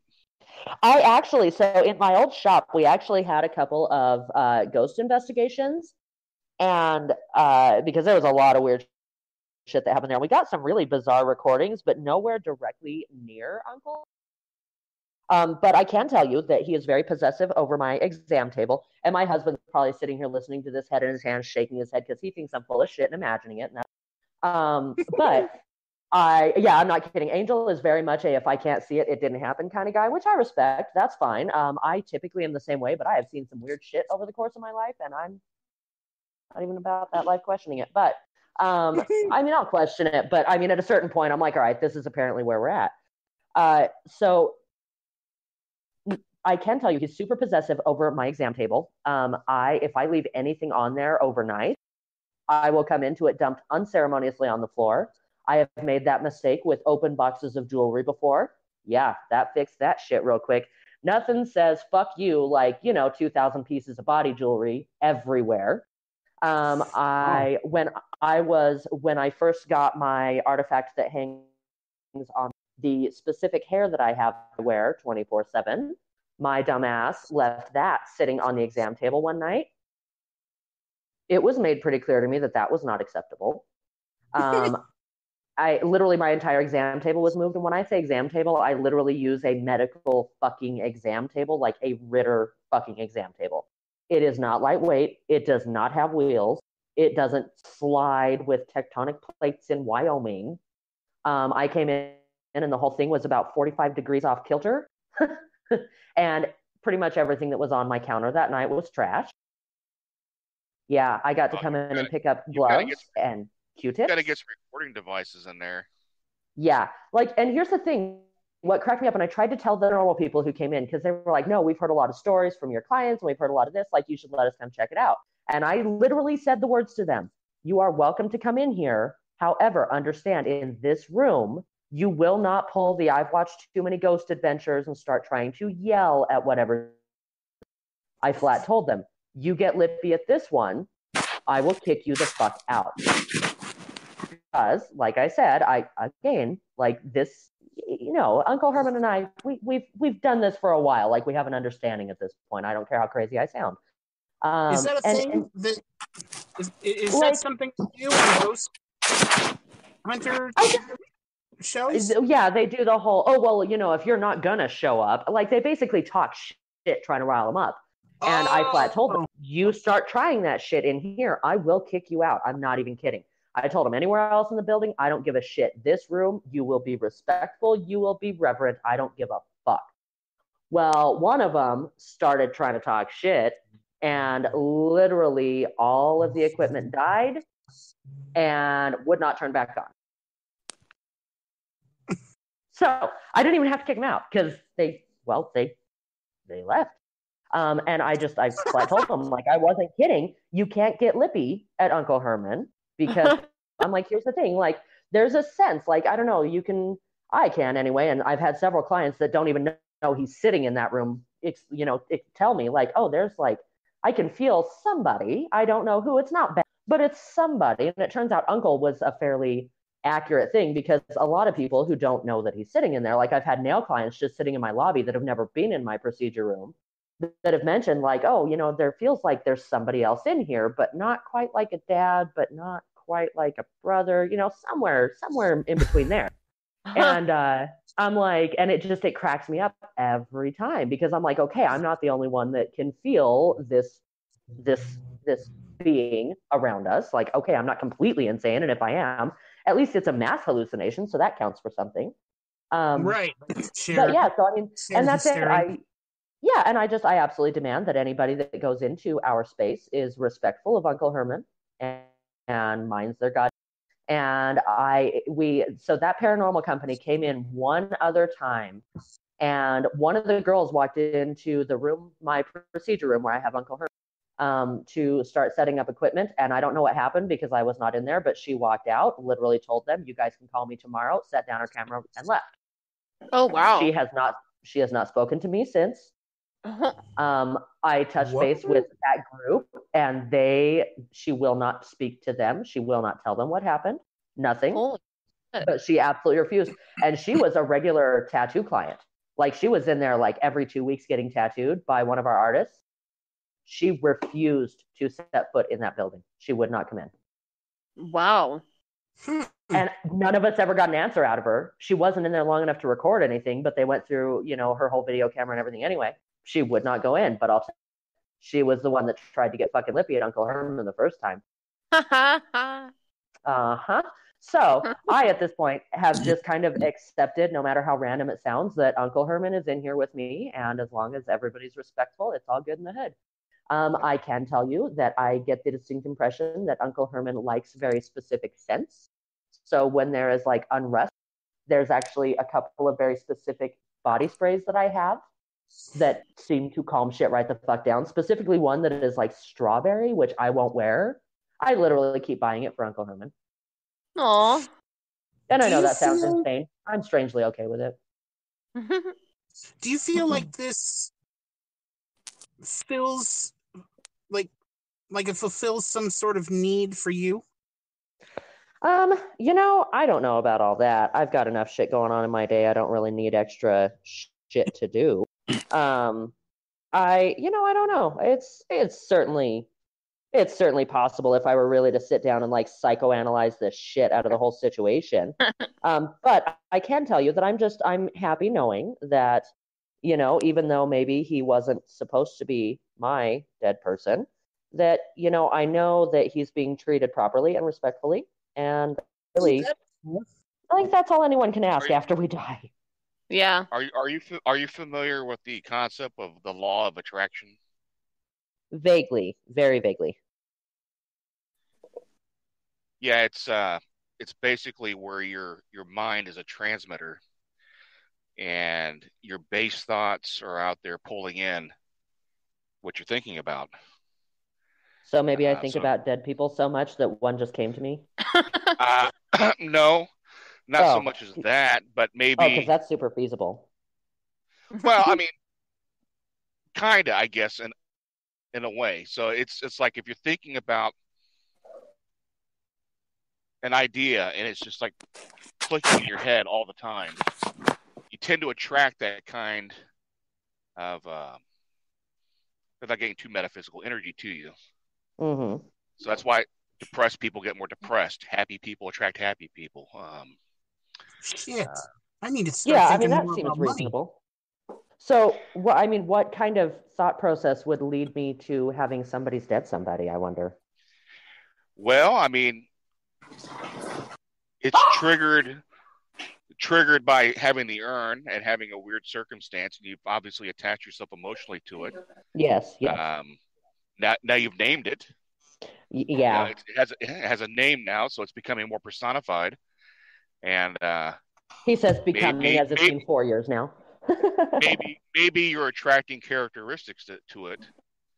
You know, I mean, Do you think it would be? I'm sorry. Go ahead. No, I'm just saying. I mean, I'm agnostic, right? Yeah. But I'm open to the idea of being proven wrong. Yeah. And the universe is a very big place, and there's a lot of shit out there we don't know about. Fact. I kind of want to talk about that. Yeah, it's kind of like even with the light spectrum, like how many cones we have in our eyes, and that's the visible spectrum we experience as humans, right? Yeah. Just think about this: a butterfly has about triple the cones in their sensory than we do. Mm-hmm. You know, so they're seeing all kinds of funky shit that we're not seeing. Right. We can't even really imagine it. Yeah. So there's all kinds of shit around us that we cannot. That we're just not seeing. We don't have the sensory input to react to it. Yeah. You know, that reminds me of a. Are you familiar with who Richard Feynman is? Not ringing a bell. The famous Richard physicist. Feynman. Yes, he's amazing. He's a great. There's YouTube videos. You should check it out. There's he talks a lot. He's very good at taking complex concepts and dumbing them down to make them simple and easy to understand for a layman. Right. So, and he does so with such enthusiasm. Like you can tell he really enjoys what he does, which is why he's so good at it. But he talks about along the same lines of what you were just talking about there. He describes dimensions and how we live in a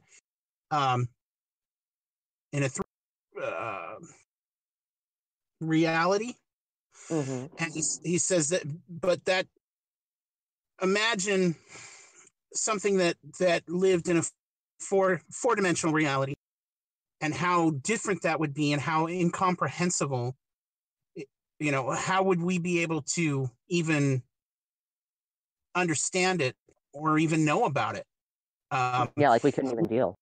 Right, and the way he explains that is he goes a dimension down, and he talks about, he pulls out a piece of paper, and he's like, this is two-dimensional. Imagine this being us.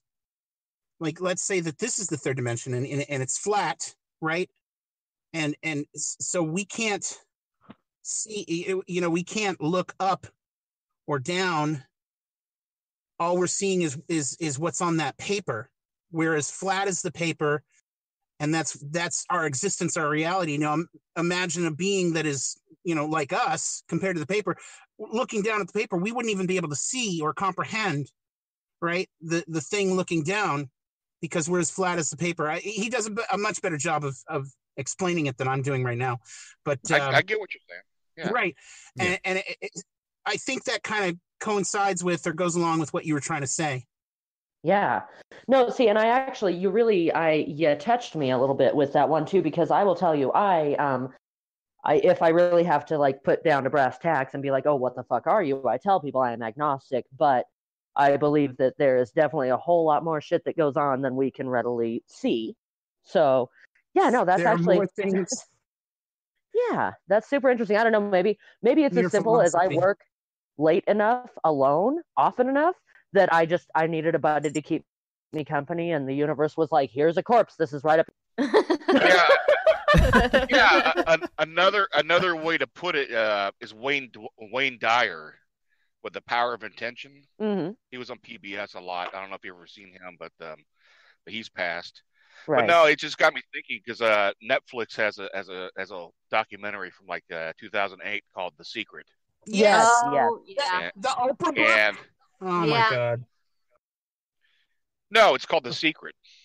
Yeah, well, I it's know. not by Oprah, but Oprah, she endorsed it quite a bit. It was a big fucking thing. Yeah, when that book Oh, came what? out. Okay.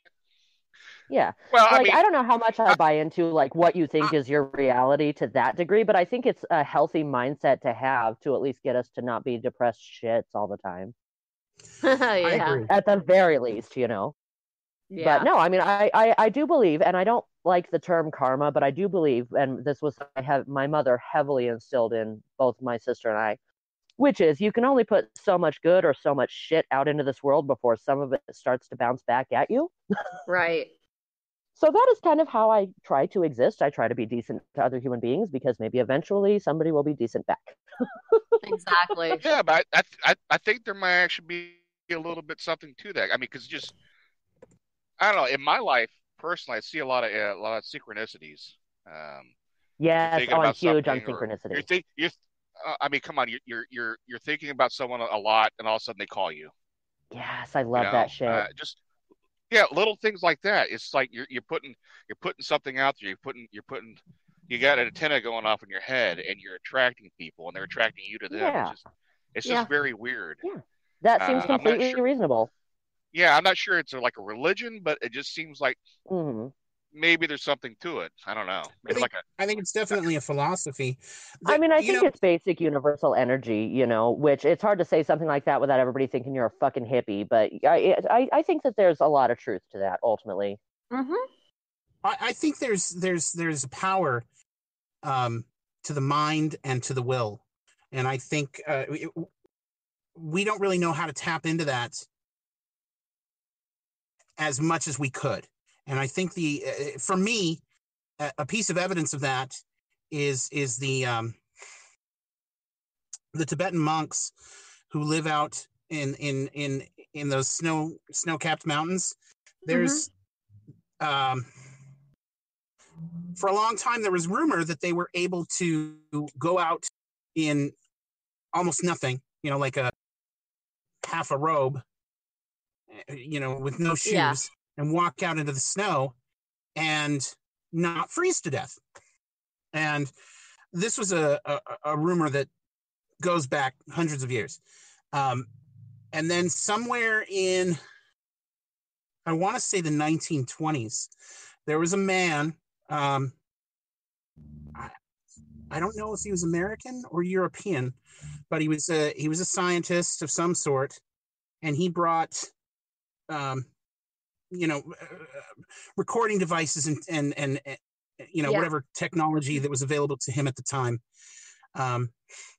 with him to a Tibetan monastery up in the mountains, and actually tried to determine if there was to measure this, to see if it was true. Yeah. So he brought temperature gauges and things like that, and he documented this, and he followed one of these monks out into the snow, snow falling. He's got to put on the fucking fur covered coat and wrap his face, walk out there. If I remember correctly, he documented that the monk, he sat and meditated in the snow, and he measured the. Didn't he measure his heart rate as well? He measured his. Yes, he did. Yeah. But he measured his body temperature, which rose, I want to say 20 or 30 degrees. It was something rather, and for all intents and purposes, he did this through sheer. Yeah. Yeah. And he said he watched. I was just going to ask: was this Explorer? Was this like a Ripley? I don't know that it was Ripley like himself, but it's someone like that. I don't remember exactly who. I know what you're talking about. I know exactly, because my mom's a yoga teacher. She taught it in college and everything, and this was one of the things that she taught. And he was also able to slow his heart rate to ridiculously, like crazy slow. And there are other things that they claim to be able to do with their bodies. Yeah. Controlling them through sheer mental capacity and through sheer will. And he said, if I remember correctly, He said that he watched the snow melt as it hit his skin. So this guy's giving up enough heat to keep himself warm in the snow with no covering. I mean, he wasn't fully naked, but definitely, he's got like one of those fucking orange robes on, which is not enough to keep you from dying of hypothermia. Hypothermia. So what that tells me is that our bodies are essentially walking cities. If you think of it in a cellular sense, it's like a walking machine of sorts, and every organ is a cluster of cells, a clique or a group that is given a specific job, and it all works together to keep everything running. And your skin is a data. It collects more data than our minds, know what to do with. Right. We have a basic programming which allows us to, in order to free up our minds from having to focus so much of our mental capacity on basic things, they're put in autopilot, like breathing. We don't have to sit there and it's not something we have to think, but it is something that our brain is in the background doing. That's our background basic programming. Well, we're collecting data all the time. The hairs on our skin, we're recording temperature differences, wind change, all kinds of things. The what's in the air, parts per millimeter or whatever it's called. Like there's a lot of data that we're collecting that we're not accessing because it's in that it's like admin access.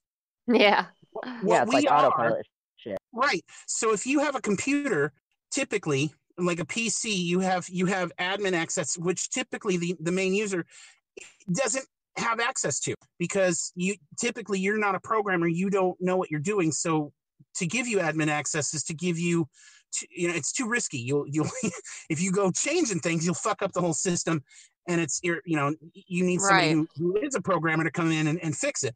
So that's why we need the government. Oh, Lord. Well, what I see these monks being are people who have learned essentially how to hack their own system, how to become organic programmers. And it really, when you start to think about not only science and technology and the advancements we make, there was a time when we dreamt about making underwater ships. Jules Verne wrote a book about something that now, back then it didn't exist, and now it's you read about the Nautilus, and it's an exact description of a fucking submarine, which we didn't even have then. We were dreaming about and writing about going to the moon before we had the ability to. What we dream about oftentimes becomes real. Science fiction is just science that has yet to become true. I think the same plot twist, because it's being injected into our heads by aliens when they abduct us. Obviously. So you were getting too serious. I'm sorry. My point being, with when you think about the advancements we make, even physically, let me think about. You've heard of the Gray Ghost? He was a famous football player back in the 30s or 40s. Prior to him, the 4-minute mile did not exist. No human being had ever ran a 4-minute mile until he did it. The minute he did that, within 4 years, high schoolers were doing it on a regular basis. All it takes is All it takes is for somebody to take the step, do it the first time, and show everyone else that it's possible, and then it becomes possible for the rest of us. I think what it takes is for somebody to figure out how to actually like lasso and harness that specific act or that specific thing into how to get pussy. Well, yeah, that's the driving force of the universe, right? But I think, I mean, ultimately, I think that as funny as that is, I think that that's a distraction from what we're talking about. I mean, a distraction from being able to do these things. Because what I'm talking about is, what ultimately I'm driving at is, if these guys are able to change these minor things, like their body temperature raised by 20 degrees, who's to say they can't do other things, like access all that data?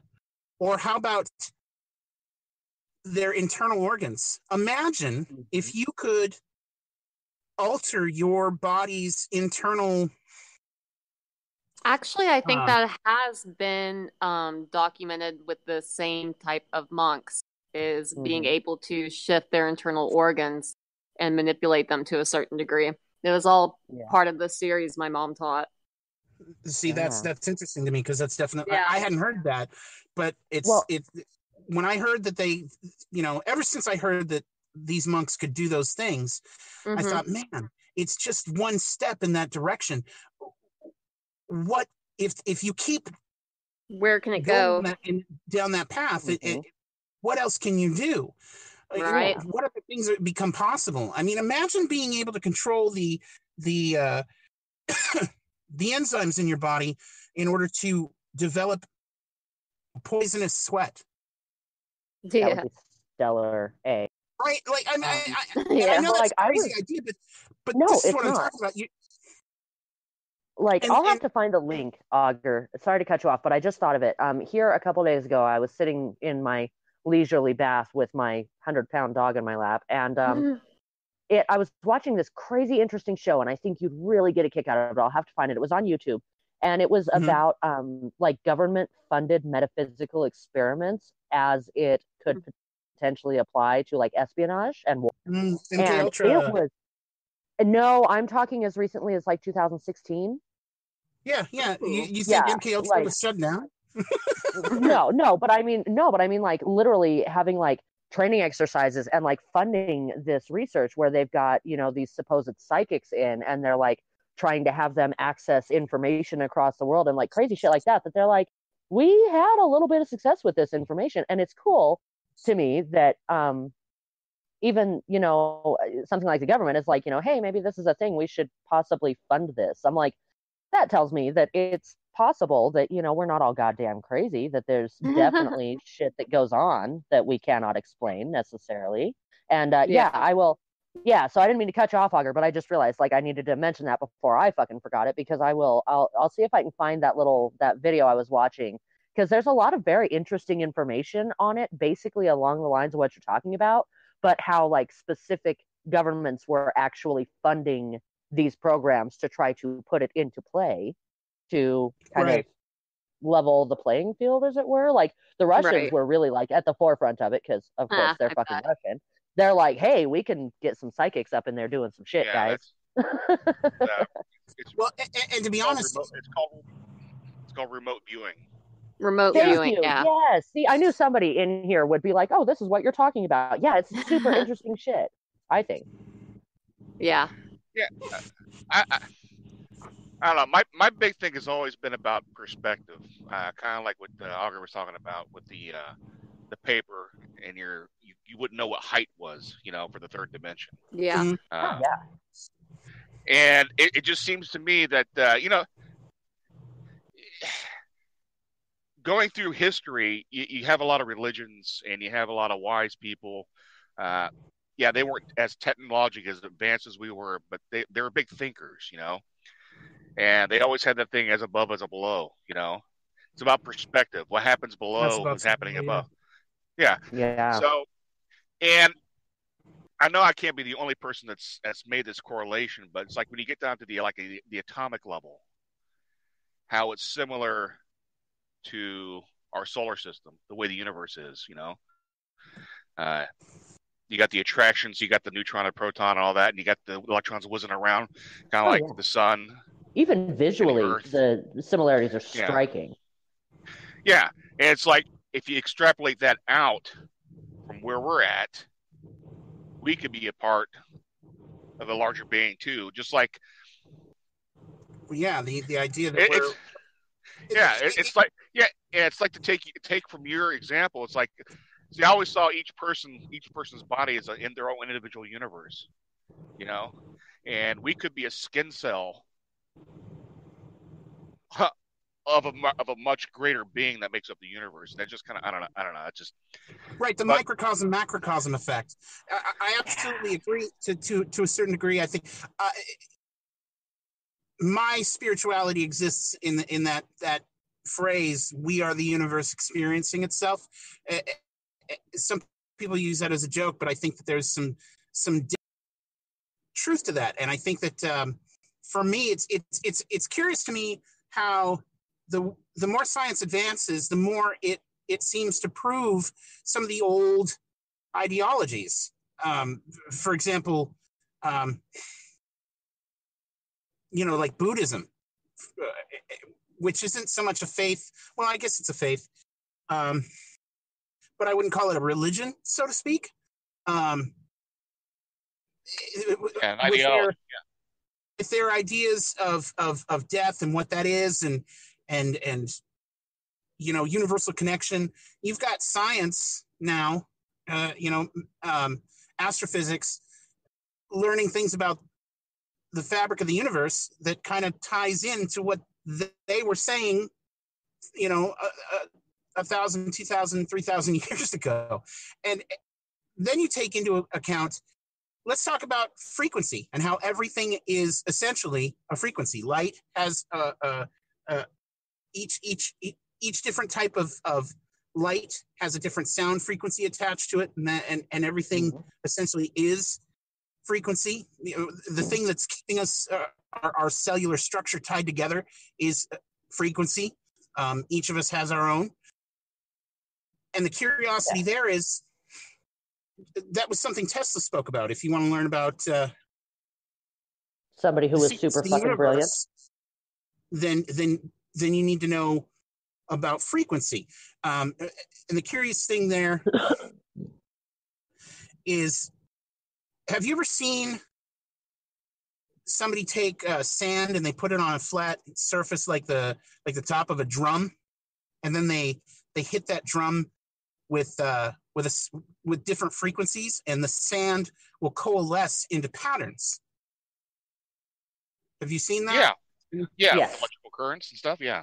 Right. So into these geometric patterns, like you hit this the sand with this sound frequency, and you alter the sound frequency, and it will alter that sand coalesces into these geometric patterns.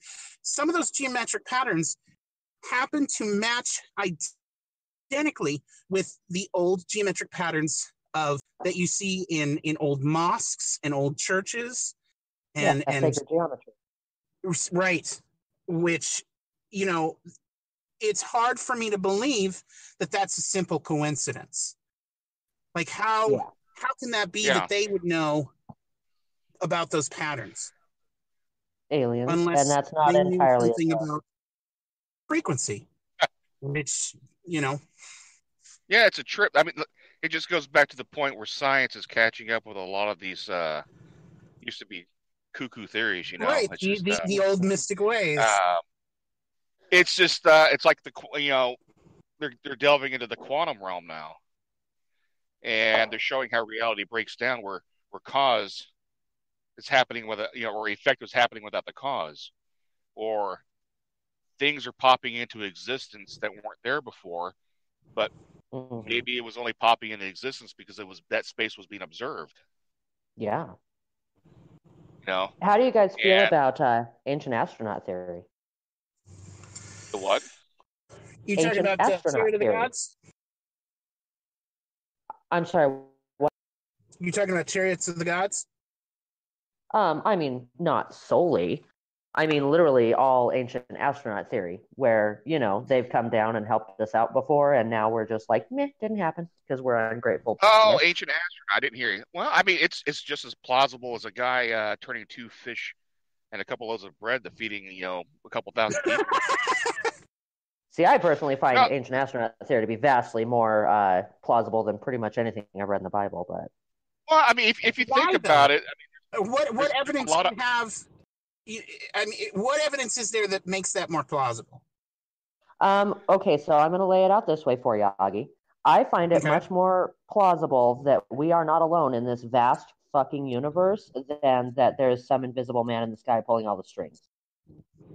I think it's the same goddamn thing. I think people are just calling it different things. No, and I think that the Bible was really nice and good work of fiction and blah blah blah blah blah blah blah. But I just find it interesting that there are people out there that will more readily buy that there was a man who was also his own son who was born to a virgin, than that there are other beings in the universe who once in a while have dropped in to visit, and we read it as gods because they were so far up the evolutionary ladder from us. I just think it's funny that, Christianity is a huge fucking thing, but aliens, that's crazy. Yeah, well, I just to put it again perspective, you have Columbus coming over, and he's basically running into you got a Renaissance era civilization bumping into basically a Stone Age society, right? Mm-hmm. And you see the big difference in tech there. Well, the universe is roughly about 4 to 6 billion years old, right? Yeah. So what happens if a civilization out there is 1 billion years old? Wrap your head around that. Right. Yeah, I mean, they've had some time to figure it out. And maybe that's why the archaeologists are having such a hell of a time trying to find the missing link between the simians and humanity. It's because maybe these things came down and literally monkeyed around with our genetics and created us. Mm-hmm. And that's why there's no fossil record of the missing link. Just a couple of things real quick. I know we've gone way over time. For any of you who are sticking around waiting for us to stop, if you need to go, Adam, if you would like to go ahead and stop the recording. Okay. If you have to go, I can. Yeah, I gotta be up tomorrow. I understand completely. Joel, Nicole, if you guys got to go, I know it's late for you guys too. Anybody who wants to stick around and talk, you're welcome to. This is as loose a structure as we've ever had, I think, or it harkens back to the old days. I don't have anywhere to be tonight, so I'm still sitting here doing my nails. So yeah, so I don't mind. And I'm enjoying the conversation. So I rarely get a chance to have these kinds of talks. So I'm going to stick around and talk until there's nobody else to talk to. All right. Well, I'm going to say goodnight to y'all. Yeah. But this has been really, really fun. I knew people were like, I really want to go. People have been leaving slowly. I'm just sleepy. Yeah, same here. Have a great Halloween, everybody.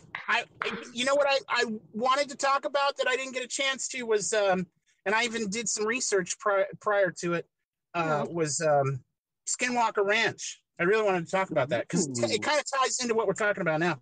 But next time, I'll add it. Definitely. Good night, y'all. Night, everybody. Thank you, everyone. Good night, Adam. Good night, Joel. Good night. Good night, Nicole.